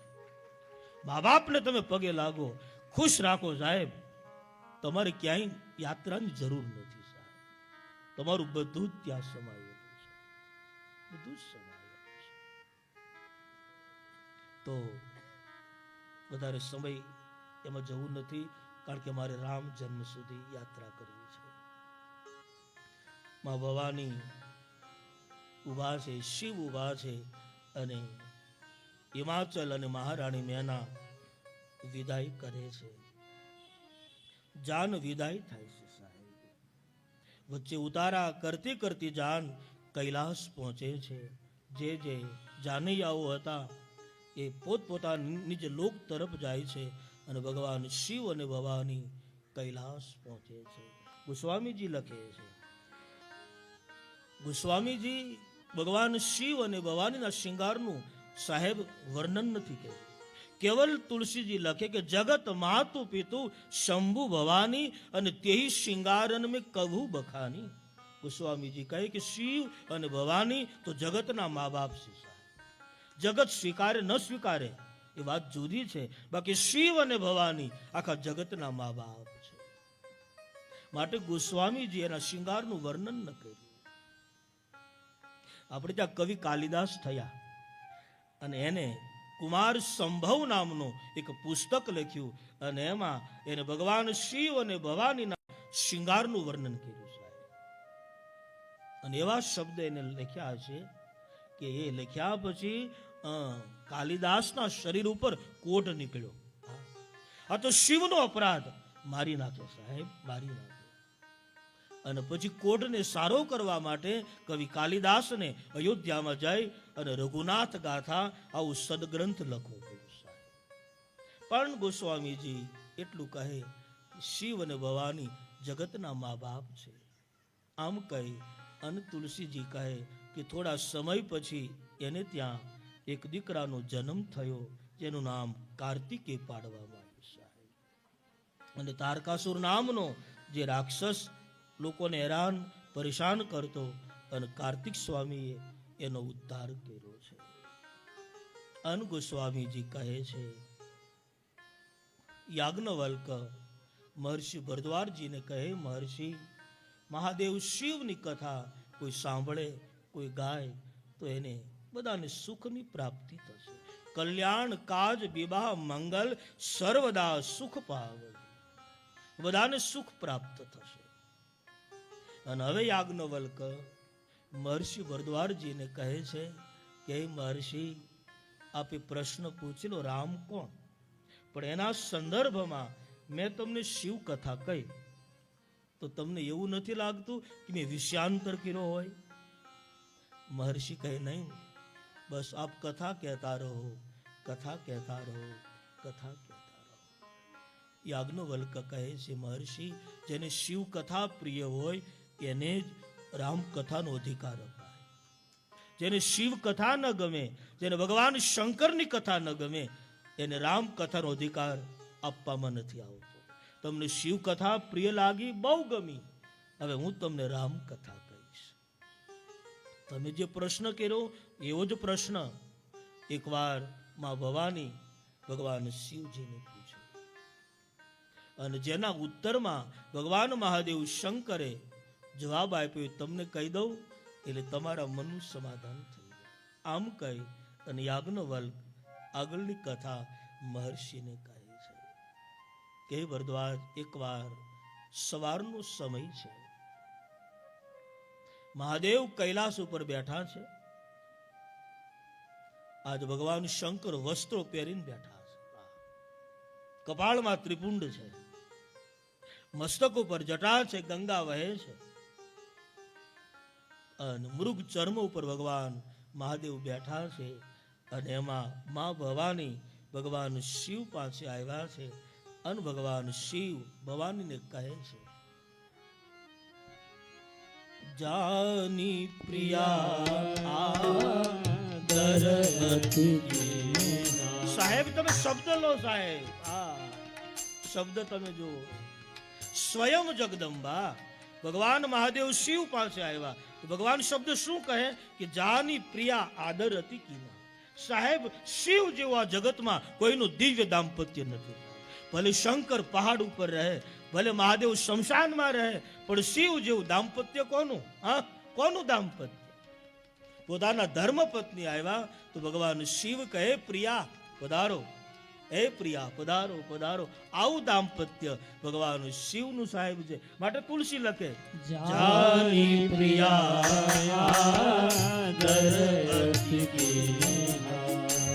જાની પ્રિયા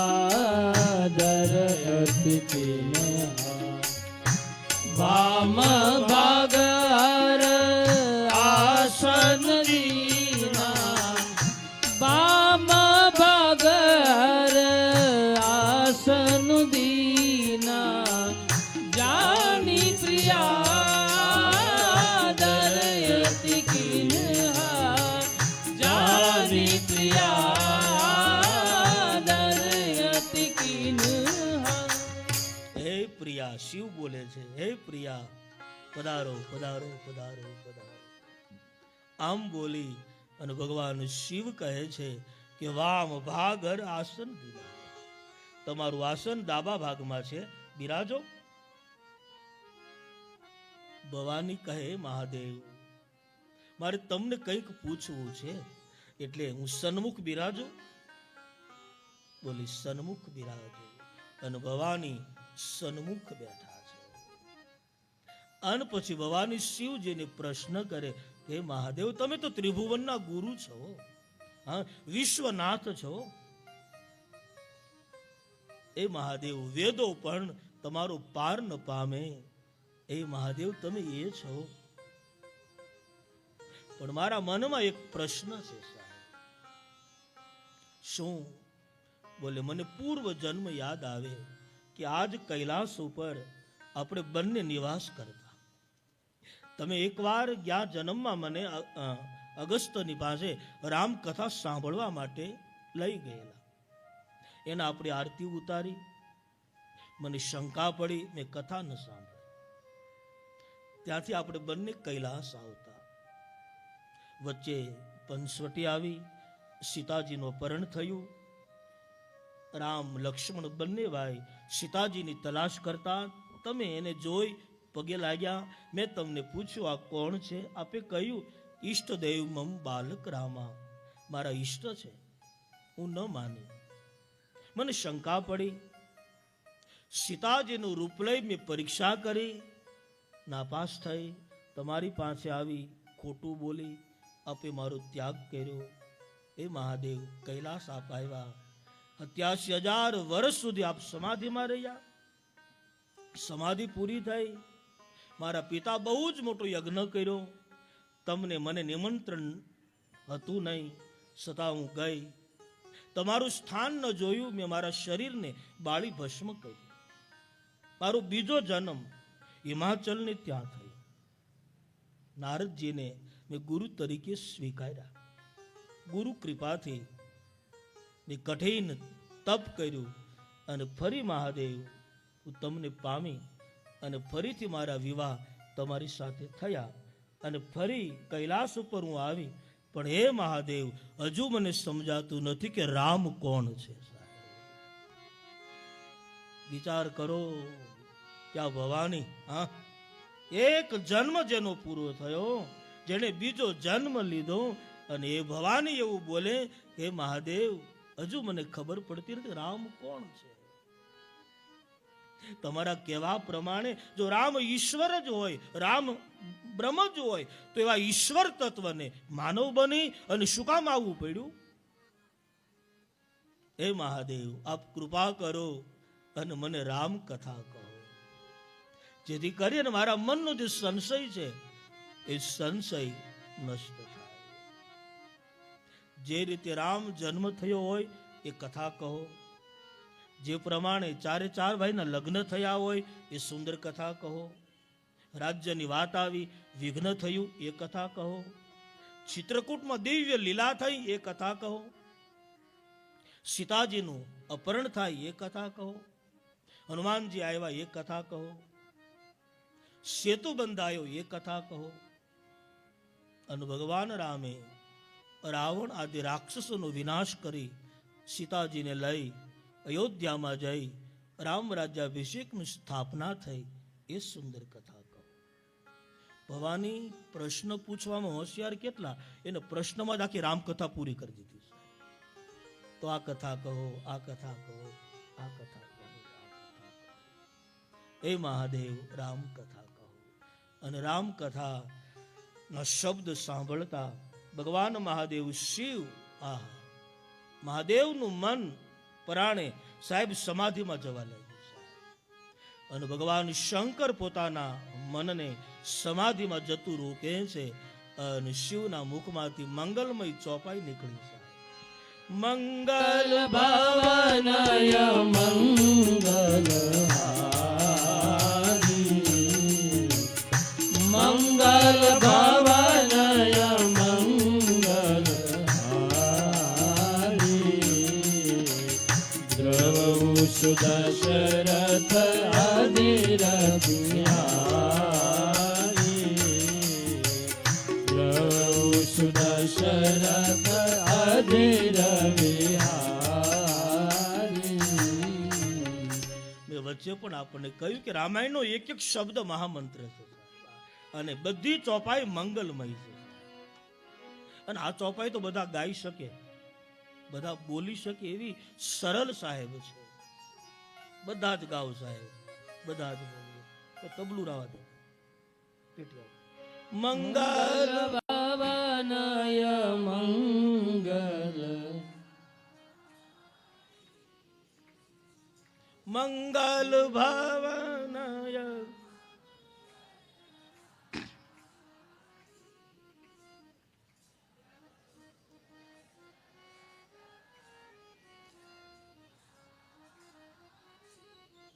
બહુ સરસ લો. મંગલ ભવનય મંગલ દ્રવઉસો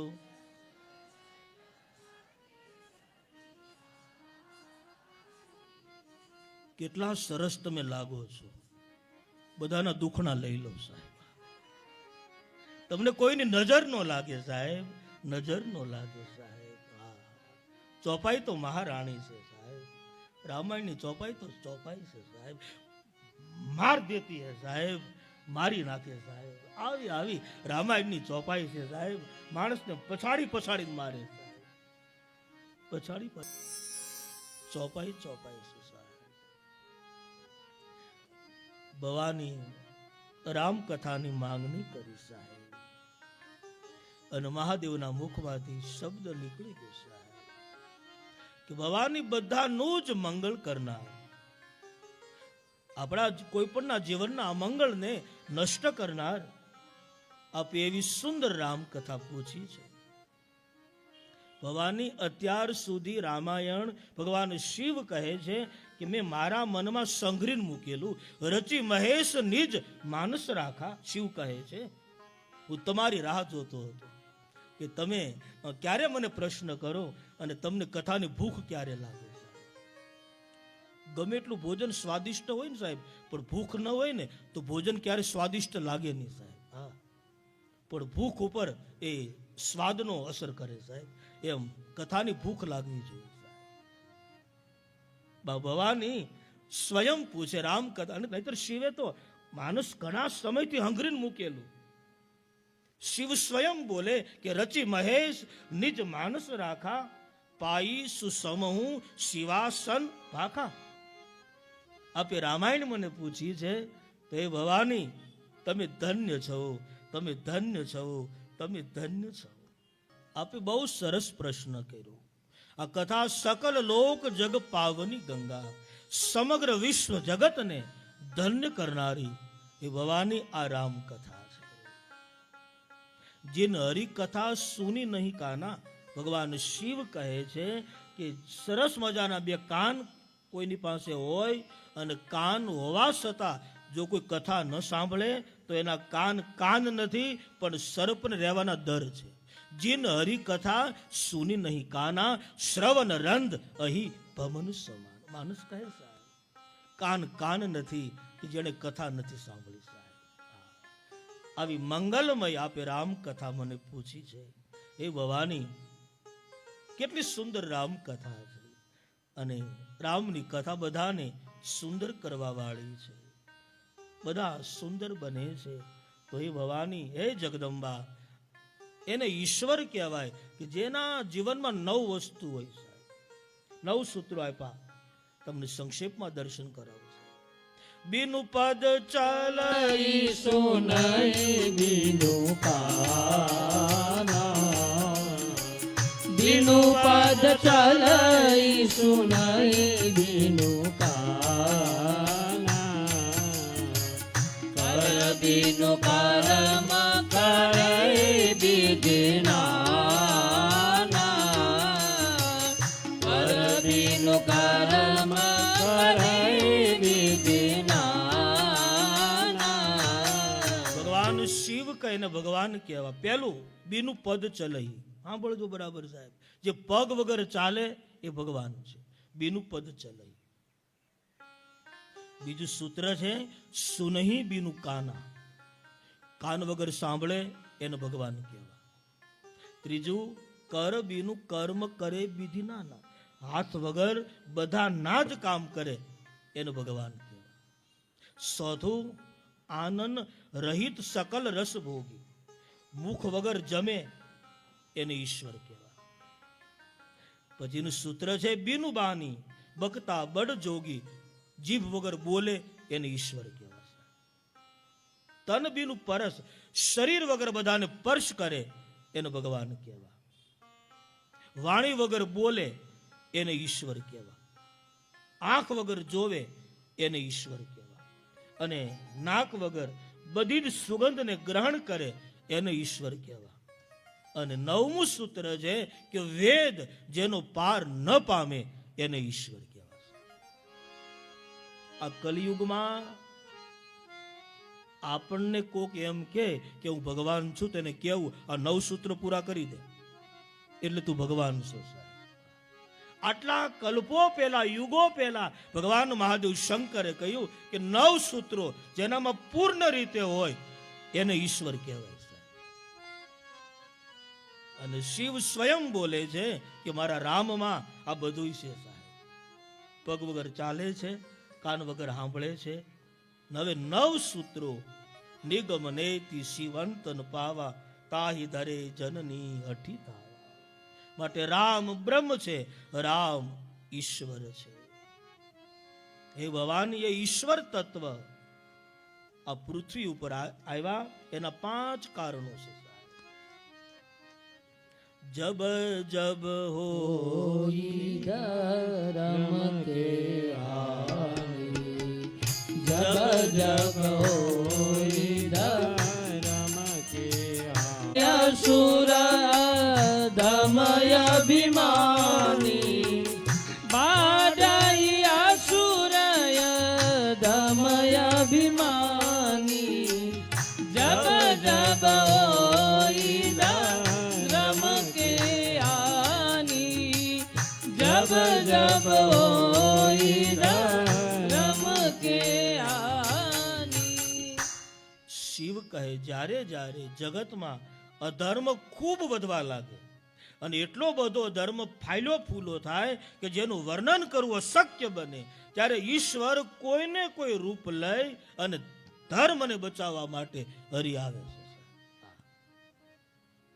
ભગવાન કૃષ્ણ કહે ને કે ધર્મ સંસ્થાપના, ધર્મનું પુનઃ સ્થાપન કરવા ભગવાન કૃષ્ણ કહે યુગે યુગે સંભવામી યુગે, હું આવું છું. તો હે ભવાની રામ આવ્યા એના 5 કારણ છે. એમાંનું પહેલું કારણ, દ્વારપાલ હરી કે પ્રિય દો, દ્વારપાલ હરી કે પ્રિય દો, જય વિજય જાન સબકો, જય વિજય જાન સબકો, દ્વારપાલ હરી કે પ્રિય દો, દ્વારપાલ હરી કે પ્રિય દો. એકવાર વિષ્ણુ ભગવાન વૈકુંઠમાં શયન કરે છે. એના 2 દ્વારપાળો જય અને વિજય ચોકી કરે છે. અને એમાં સનકાદિક મુનિઓ આવ્યા, અંદર પ્રવેશ કરવા જાય. જય વિજય ના પાડી કે અત્યારે પ્રભુ શયન કરે છે, આપ પણ વિશ્રામ કરો, પછી આવો. સનકાદિકો કહે, નહીં, અમે આટલે દૂરથી આવીએ, અમારા માટે દ્વાર બંધ હોય, ખોલી નાખો.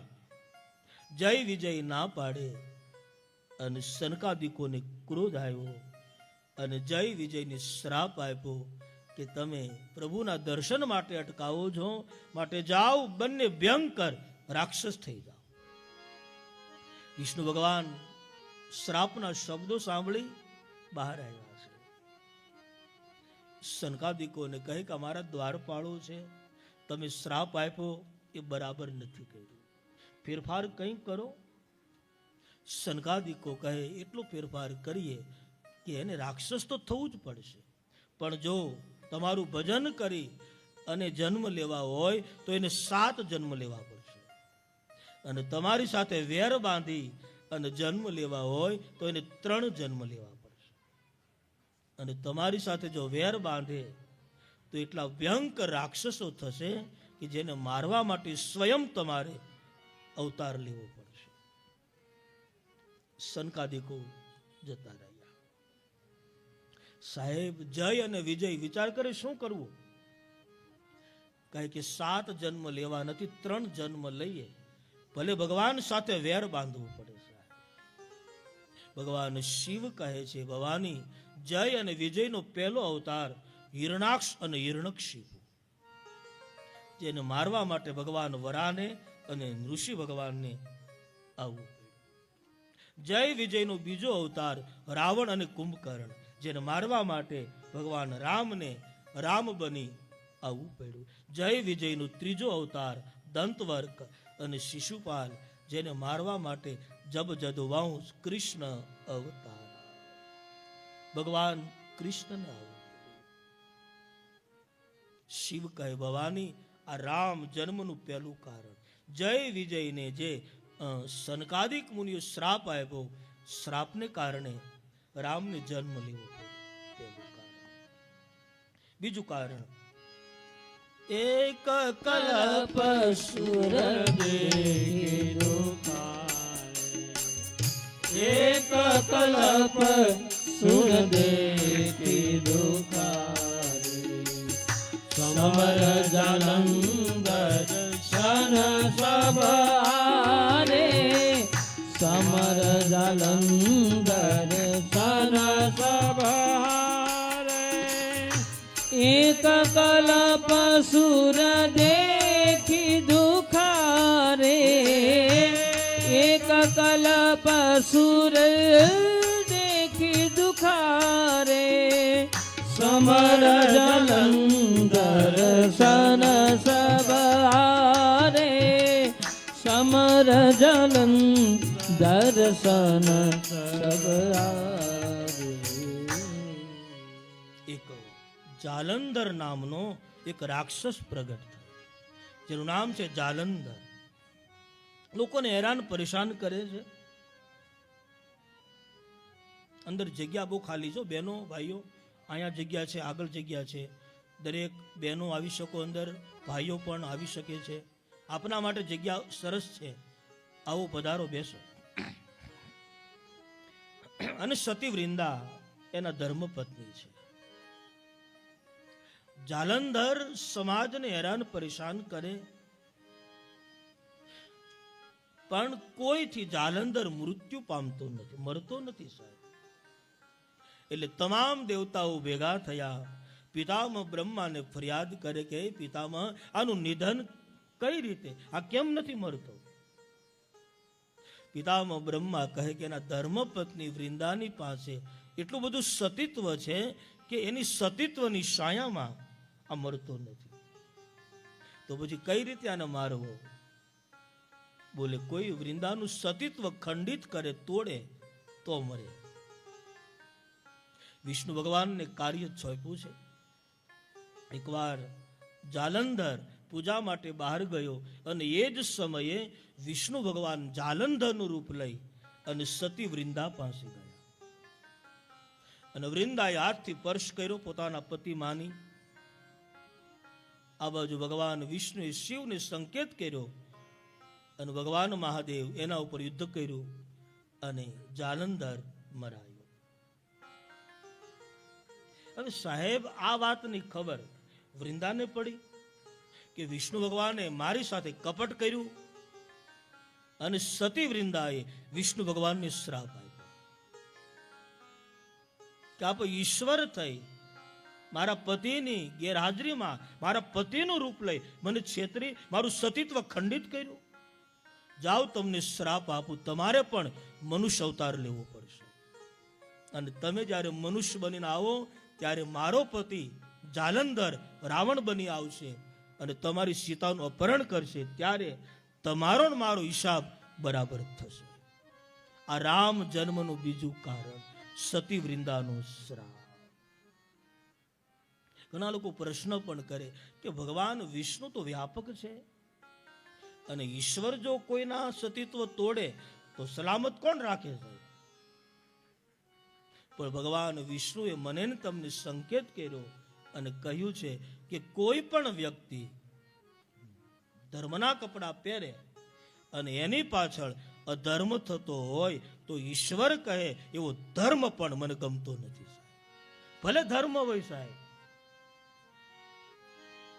સતી વૃંદાના સતીત્વની એની છાયામાં એનો પતિ જાલંધર બીજાની સ્ત્રીઓના સતીત્વ તોડતો હતો. એટલે ભગવાન વિષ્ણુએ વૃંદાનું સતીત્વ તોડી અને સમાજમાં જગતમાં બધી સ્ત્રીઓના સતીત્વને સલામત કરી દીધા. ઈશ્વરને એવો ધર્મ પણ નથી ગમતો, ઈશ્વરને એવું સતીત્વ પણ નથી ગમતું કે સમાજને હેરાન કરતું. એટલે ભગવાને વૃંદાનું સતીત્વ ખંડિત.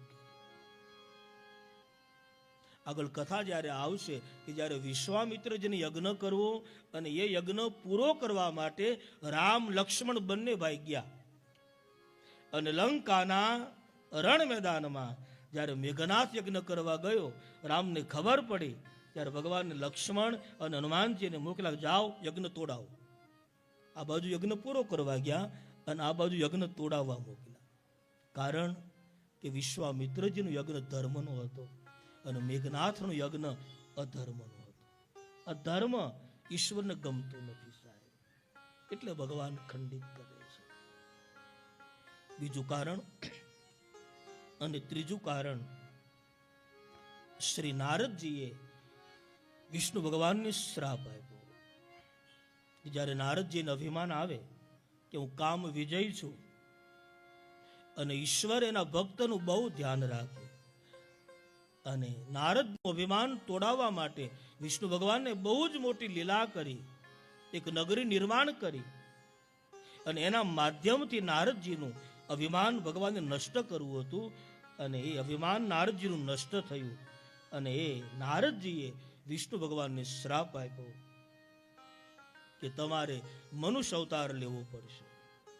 અને તમે જ્યારે મનુષ્ય અવતારનું જ્યારે માધ્યમ સ્વીકારો અને ત્યારે તમારી ધર્મપત્નીને કોઈ લઈ જાય અને એની તલાશ કરવામાં તમને રીસ અને વાનર સિવાય કોઈની મદદ નહીં મળે. નારદજી કહે અમારો શ્રાપ છે. ભગવાને એનો શ્રાપ મસ્તક ઉપર લીધો છે. આ ત્રીજું કારણ છે. અને ત્યાર પછીનું ચોથું કારણ, સ્વયંભૂ મનુ અરુષત રૂપા સ્વયંભુમાનું અરુષત રૂપા જીનતે બેનર સૃષ્ટિ અનુપા જીનકે બેનર સૃષ્ટિ અનુપા સ્વયંભુમાનું અરુષત રૂપા સ્વયંભુમાનું અરુષત રૂપા. ચોથું કારણ, મનુ નામના રાજા થયા. એના ધર્મપત્ની જે નામ હતું શત્રુપા, જેને 2 દીકરા 3 દીકરી. 2 દીકરા ઉતાનપાદ અને પ્રિયવ્રત. ઉતાનપાદનો પુત્ર ધ્રુવ કે જેણે 6 મહિનાની બંદગીમાં ઈશ્વરની પ્રાપ્તિ કરી. આવું ઊંચું કુળ મનુ મહારાજનું હતું. 3 દીકરી, દેવહૂતિ, પ્રસ્તુતિ અને આકૃતિ. દેવહૂતિ નામની જે દીકરી છે એના લગ્ન કરદમ નામના એક સાધુ સાથે કરાવવામાં આવ્યા અને એના સંસારથી ભગવાન કપિલનો જન્મ થયો અને જેણે સાંખ્ય શાસ્ત્રનો ઉપદેશ આપ્યો. આ કથા ભાગવતજીમાં વિસ્તારપૂર્વક આપી છે. તો મનુનું આટલું ઊંચું કુળ. છોકરાઓ મોટા થયા એટલે અયોધ્યાની રાજગાદી ઉતાનપાદને આપી શત્રુપા અને મનુ મહારાજ ઈશ્વરને પામવા વનગમન થયા અને સંતો પાસેથી મંત્ર મેળવ્યો, ઓમ નમઃ ભગવતે વાસુદેવાય. આ મંત્રનો અખંડ જપ કર્યો છે. એકવાર સ્વયં ઈશ્વર પ્રગટ થાય છે. મનુ શત્રુપાને કે માંગો શું આપું? મનુ મહારાજ કહે, પ્રભુ મારો બીજો જન્મ અયોધ્યામાં થાય.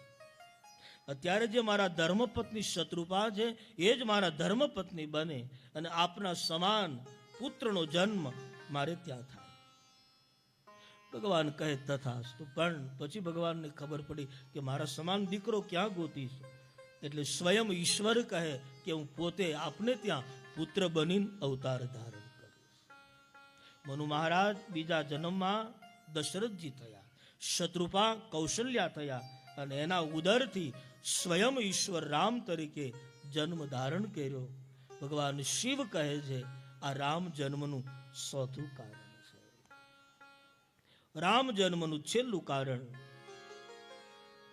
વિશ્વ વિદિત એક કઈ કઈ દેશુ વિશ્વ વિદિત એક કઈ કઈ દેશુ સત્ય કે તું તાહ બસહી નરેશુ સત્ય કે તું તાહ બસહી નરેશુ વિશ્વ વિદિત એક કઈ કઈ દેશુ વિશ્વ વિદિત એક કઈ કઈ દેશુ.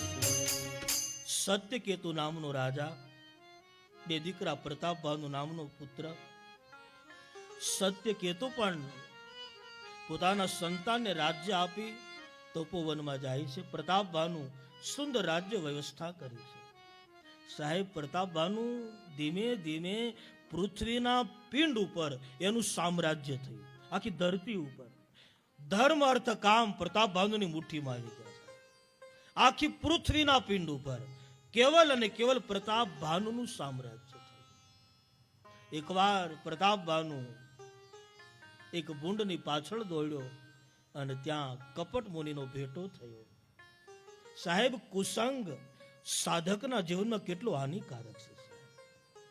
આખી પૃથ્વીનો માલિક પ્રતાપભાનુ, ધર્મ અર્થ કામ એની મુઠ્ઠીમાં, પણ કપટ મુનિ મેળ્યો, વિચારો ફેરવી નાખ્યા. અને ભૂદેવોએ, બ્રાહ્મણોએ પ્રતાપભાનુને શ્રાપ આપ્યો છે. કારણ કે બધાને ભોજન કરાવી અને એમાં માંસ નાખેલું કપટ મુનિના કહેવાથી પ્રતાપભાનુ પીર છે. પ્રતાપભાનુને ખબર નહીં અને આકાશવાણી થઈ છે, હે ભૂદેવો, આ ભોજન તમારા મુખમાં મૂકતા નહીં, આ બધા ધર્મથી ભ્રષ્ટ થશો. અન ભૂદેવો ઊભા થયા અન પ્રતાપ ભાનુને શ્રાપ આપ્યો કે હે પ્રતાપ ભાનુ, આવું અમાંગળ ભોજન કરાવી અને તું અમને ધર્મથી ભ્રષ્ટ કરવા ઈચ્છે છે? જ્યાં એક જ વર્ષમાં તારો આખું કુળ રાક્ષસ કુળમાં જન્મ ધારણ કરશે અને એક વર્ષમાં તારા કુળમાં કોઈ તને પાણી પાનાર પણ નહીં રહે. શ્રાપિત પ્રતાપ ભાનુ થયા છે અને એ જ પ્રતાપ ભાનુ બીજા જન્મમાં લંકાપતિ રાવણ બન્યો સાહેબ. એનો ભાઈ અરિમર્દન એ કુંભકર્ણ થયો અને ધર્મ રુચિ નામનો એનો પ્રધાનમંત્રી જે હતો એ બીજી માતાને પેટે જન્મ લઈ અને સંત વિભીષણ થયો. નાના મોટા જે માણસો હતા ને એ બધા નાના મોટા રાક્ષસો થયા સાહેબ અને પૃથ્વીના પિંડ ઉપર રાક્ષસ કુળ સવાઈ ગયું. ગોસ્વામી લખે અસભષ્ટ આચારા ભાસંસારા ધર્મ સુનઈ નહીં કાના તે બહુ વિદિત્રાસહી દેશ નિકાસહી જો કભેદ પુરાના. એટલો બધો પાપ વધી ગયું સાહેબ કે ધર્મ શબ્દ પણ કોઈના કાનેથી સંભળાય નહીં. યજ્ઞ થતો હોય તો તુરંત રાક્ષસો આવી અને યજ્ઞને તોડી નાખે. ક્યાંય સદગ્રંથ વંચાય તો એને નષ્ટ કરવામાં આવે. ધર્મની વાતો બંધ થઈ, યજ્ઞો બંધ થયા, કથાઓ બંધ થઈ અને એટલો બધો અત્યાચાર થયો સાહેબ, એટલો બધો અત્યાચાર થયો. ત્રણેય ભાઈ એટલું કઠિન તપ કર્યું કે રાવણે પિતામહ બ્રહ્મા પાસેથી અનેક વરદાનો મેળવ્યા, કુંભકર્ણે વરદાનો મેળવ્યા, વિભીષણે ભગવાનની પ્રાપ્તિના વરદાનો મેળવ્યા અને સમુદ્રની વચ્ચે ટેકરો ત્યાં રાવણે યુદ્ધ કર્યું અને ગાંધર્વોને કાઢી અને ત્યાં નિવાસ કર્યો જેનું નામ લંકા નગરી પાડવામાં આવ્યું સાહેબ. સોનાની નગરી નિર્માણ કરી, સુંદર મંદોદરી નામની કન્યા સાથે વિવાહ કર્યા, બધાને ભાઈઓને પરણાવ્યા અને એટલો બધો અત્યાચાર થયો કે સ્વયં ધરતી અકળાઈ ગયા. અને માં ધરતી ગાયનું રૂપ લઈ પિતામહ બ્રહ્મા પાસે આવે છે. હે પિતામહ, આટલા વનસ્પતિ, આટલા સમુદ્ર, આટલા પહાડો જેનું વજન અમને લાગતું નથી, એટલું વજન આ પાપી લોકોનું લાગે છે. પિતામહ બ્રહ્મા કહે આપણે બધા જ વિષ્ણુ ભગવાન પાસે જઈએ, પણ અત્યારે ક્યાં હશે? કોઈ કહે ગોલોકમાં હશે, કોઈ કહે વૈકુંઠમાં હશે, કોઈ કહે ક્ષીર સમુદ્રમાં, ક્યાં હશે? ભગવાન શિવ કથા કહેતા કહેતા ભવાની ને કહે દેવી ત્યારે હું ત્યાં હતો અને યોગ્ય સમય જોઈ અને શિવ કહે મેં એમ કહ્યું કે ભગવાન ખોવાયેલા નથી એને ગોતાય. ગોતાય કોને? કે જો ખોવાઈ ગયા એને ગોતાય. ઈશ્વર ખોવાયેલું તત્વ નથી, એને ગોતી શકાય. તો બોલે આપણે બધા જ ભેગા થઈ અને એની સ્તુતિ કરીએ અને જો આપણા શબ્દમાં પ્રેમ હશે તો ભગવાન અહીં પ્રગટ થશે. શિવ કહે મેં એવું અનુભવ્યું છે કે પ્રેમથી જ હરિ પ્રગટ થાય છે સાહેબ, પ્રેમ વગર ભગવાન પ્રગટ થતા નથી. આ બધાને મત ગમ્યો છે અને બધા ભગવાનની સ્તુતિ કરે. આપણે પણ અયોધ્યાની પાવન ભૂમિ છે સાહેબ, સરજુ નદી વહે છે. દશરથજી નામના રાજા અયોધ્યાના રાજા છે. વેદ વિદિત છે, ધર્મ ધુરંધર છે, જેને 3 રાણી છે, કૌશલ્યાજી, સુમિત્રાજી અને કૈકેયીજી. એકવાર મહીપતિ સભામાં બેઠા છે, એના મનમાં એમ થયું કે મારે આટલી રાણીઓ છે પણ પુત્ર નથી. કાલે મારી અવધિ પૂરી થશે તો અયોધ્યાનું રાજ્ય હું કોને આપીશ? અને મહીપતિ દશરથજી તુરંત ગુરુ વશિષ્ઠ પાસે ગયા છે ગુરુ ગૃહ ગયે તુરંત મહિપાલા ગુરુ ગૃહ ગયે તુરંત મહિપાલા ચરણ લાગી કરી વિનય વિશાલા ચરણ લાગી કરી વિનય વિશાલા ગુરુ ગૃહ ગયે તુરંત ગુરુ વશિષ્ઠ પાસે અવધેશ ગયા છે. ગુરુદેવ ખબર નહીં મેં કેટલા પાપો કર્યા. કેમ? બોલે મારે ત્યાં પુત્ર નથી. બધી જ આપની કૃપા છે, પણ થોડું દુઃખ છે, સંતાન નથી. કાલે મારી અવધિ પૂરી થાય તો અયોધ્યાનું રાજ્ય હું કોને આપીશ? ગુરુ વશિષ્ઠ કહે છે, અવધેશ તમારે ત્યાં એક દીકરો નહીં 4 દીકરા જન્મ લેશે. ગુરુદેવ ક્યારે? બોલે એ પુત્ર માટે આપને પુત્ર કા મેષ્ટ યજ્ઞ કરવો પડશે. અરે ગુરુદેવ તો કૃપા કરે, વિલંબ શું કામ કરો છો? યજ્ઞ માટે શ્રીંગીને બોલાવ્યા સાહેબ. શ્રીંગી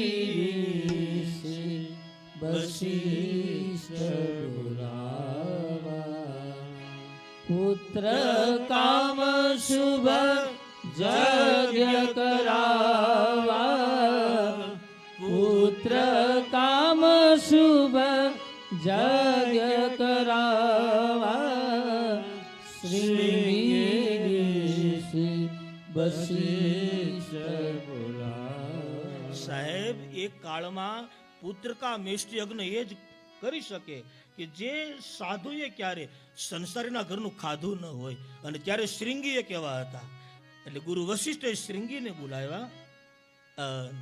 યજ્ઞનો શુભારંભ. યજ્ઞ પૂરો થયો અને યજ્ઞ કુંડમાંથી સ્વયં યજ્ઞ નારાયણ પ્રસાદ લઈ અને બહાર આવ્યા છે. બોલો યજ્ઞ નારાયણ ભગવાન કી જય. પ્રસાદ અવધપતિના હાથમાં આપે છે. મહીપતિ આમાંથી 3 એક સરખા ભાગ પાડી અને 3 રાણીઓને પ્રસાદ વહેંચી દો. સાહેબ રામચરિત્ર માનસમાં પ્રસાદની વહેંચણી બહુ સરસ રીતે કરવામાં આવી. જે પ્રસાદનો ભાગ હતો એમાંથી 2 ભાગ કર્યા અને એમાંથી 1 ભાગનો પ્રસાદ માં કૌશલ્યાને આપવામાં આવ્યો. અડધો જે પ્રસાદ વધ્યો એમાંથી 2 ભાગ કર્યા અને એમાંથી 1 ભાગનો પ્રસાદ મહારાણી કૈકેયીને આપવામાં આવ્યો.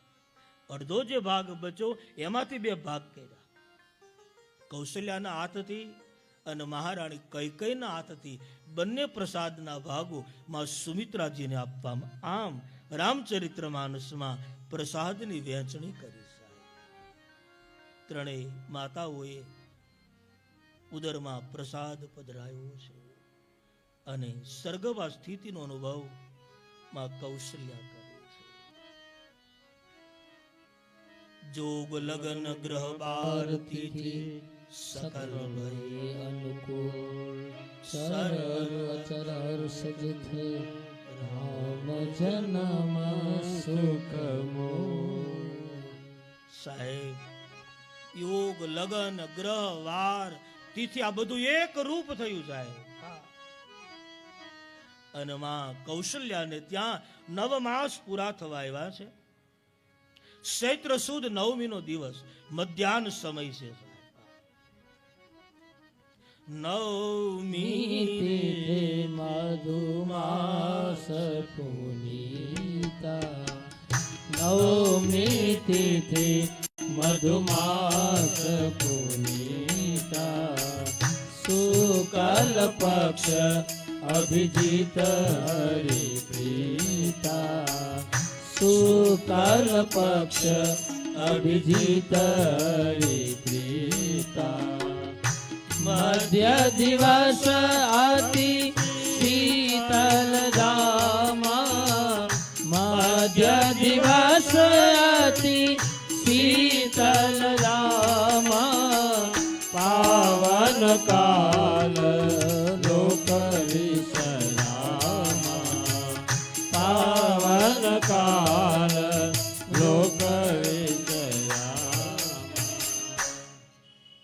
પુષ્પ બહેનોના હાથમાં આપજો. હજી 5 મિનિટ વાર લાગશે કે આ પુષ્પ બધાને અપાઈ જાય. અને હું એમ બોલું, રામ જન્મ ત્યારે વધાવજો, ભગવાન રામને પણ અહીં લાવીને રાખજો, બધું ત્યારે રાખજો. 9મી તિથિ સાહેબ આવી છે ભાઈ, એને પેલી કટકી આ કરજો.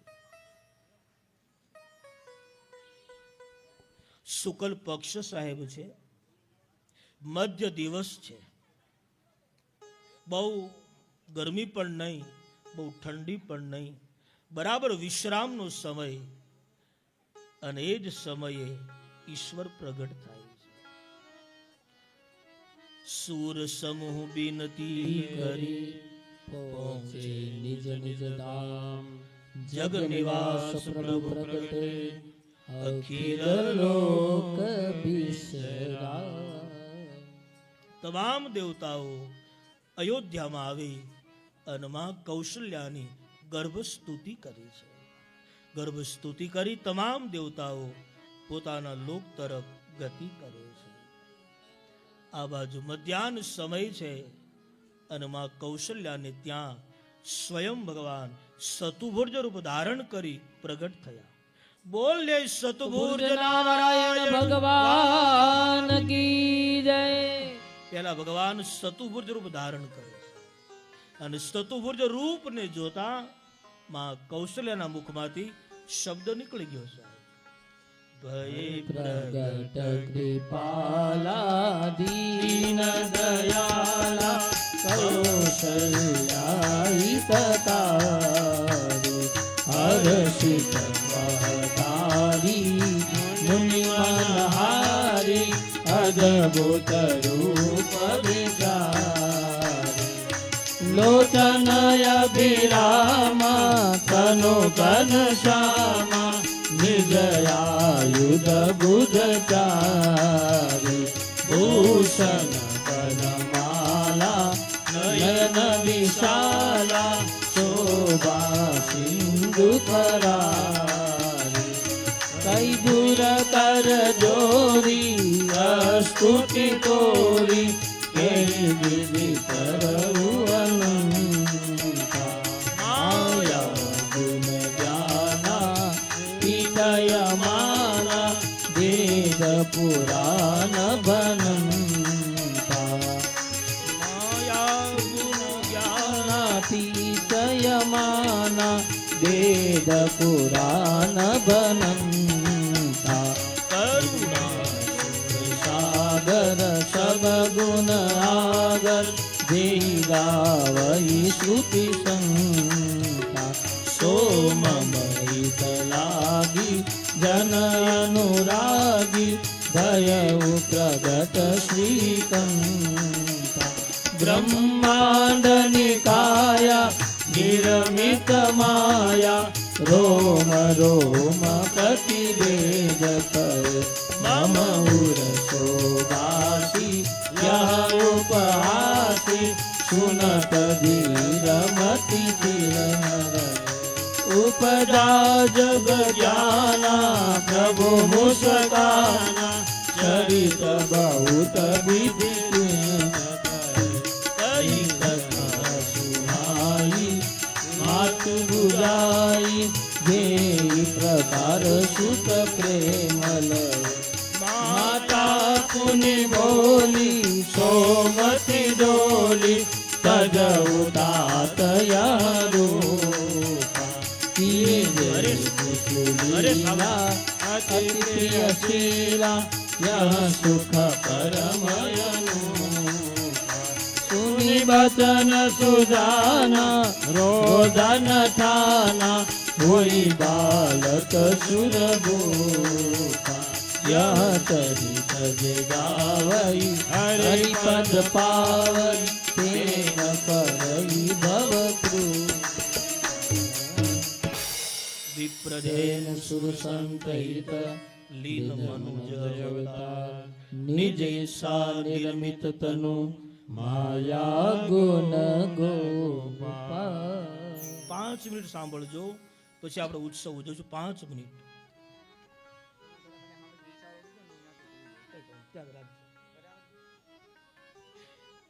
માં કૌશલ્યના ભવનમાં ભગવાને ચતુર્ભુજ રૂપ ધારણ કર્યું સાહેબ. 4 હાથ છે અને તુરંત માં કૌશલ્યા કહે, હરી તમે વચન ચૂકી ગયા કેમ? બોલે, હું જ્યારે શત્રુપા હતી ત્યારે તમે એવું વચન આપેલું કે હું દીકરો બનીને આવીશ. તમે દીકરો બની નથી આવ્યા, તમે બાપ બનીને આવ્યા છો. તમે વચન ચૂક્યા છો. ભગવાન કે માં હું વચન ચૂકું તો બ્રહ્માંડ ખલાસ થઈ જાય. બોલે, તમે ન સ્વીકારો એ વાત જુદી છે, બાકી આપ વચન ચૂક્યા છો પ્રભુ.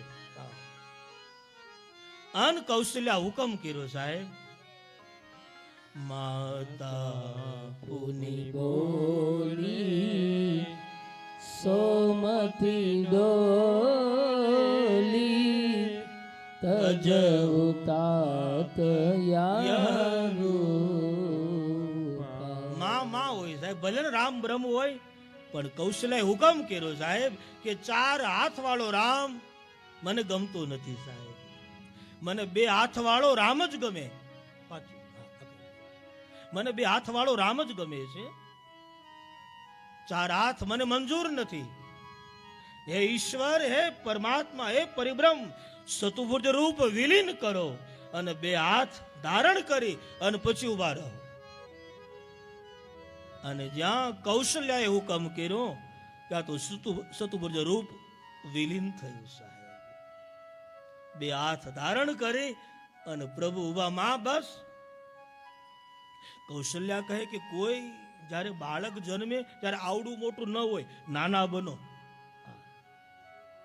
વળી ભગવાન નાના બને. બસમાં બોલે હજુ નાના, બસ.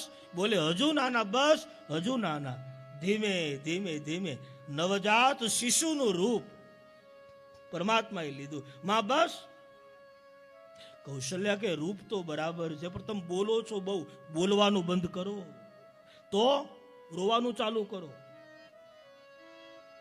સુની બચન સુજાના રોદન ખાના હોય બાલક સુરભુ. સાહેબ, કોઈને ત્યાં બાળકનો જન્મ થાય અને ન રોવે તો મુશ્કેલી થઈ જાય. હા, ઈશ્વરને તુલસી કે તમે રોવો. ભગવાન કહે, હું શું કામ રોઉં? મારા ઉપર ક્યાં દુઃખ પડ્યું તે રોવ. બોલે, તમારા ઉપર દુઃખ નથી, પણ તમારા ભક્તો માટે દુઃખ માટે તમે રડો. અને રામ રુદન કરે છે અને રુદનનો અવાજ બહાર ગયો છે અને એમાં કોઈ દાસી ના કાને અવાજ આવ્યો છે. દાસી એકદમ દોડતી દોડતી માં સુમિત્રા અને મહારાણી કૈકેયીના ભવને જાય છે. અને સુમિત્રા કૈકેયીને કહે છે કે સુનું શિશુદન પરમ પ્રિયવાણી સંગમ કલિયાઈ સબરાની. સુનું શિશુદન પરમ પ્રિયવાણી સંગમ કલિયાઈ સબરાની. એકદમ જલ્દી દોડો. કેમ? બોલે, કૌશલ્યાને ત્યાં કોઈ નાનું બાળક રડે, એના રુદનનો અવાજ આવ્યો છે. સુમિત્રા કૈકેયી દોડતા આવ્યા છે. કૌશલ્યાના ભવનના દ્વાર ખોલ્યા છે. સુમિત્રા અંદર જાય છે. ત્યાં તો અદ્ભુત રૂપ માં સુમિત્રા જોવે છે અને એકદમ બાળકને લઈ કૌશલ્યાની ગોદમાં મૂકે. માં તે અયોધ્યાનો ઉદ્ધાર કર્યો છે. અને દશરથજીને ખબર પડ્યા છે કે તો દશરથ પુત્ર જન્મ સુનિતાના માનવ બ્રહ્માનંદ સમાન. દશરથ પુત્ર જન્મ સુનિતાના માનવ બ્રહ્માનંદ સમાન. પરમાનંદ પુરી મન રાજા કહા બોલાય બજાવત બા.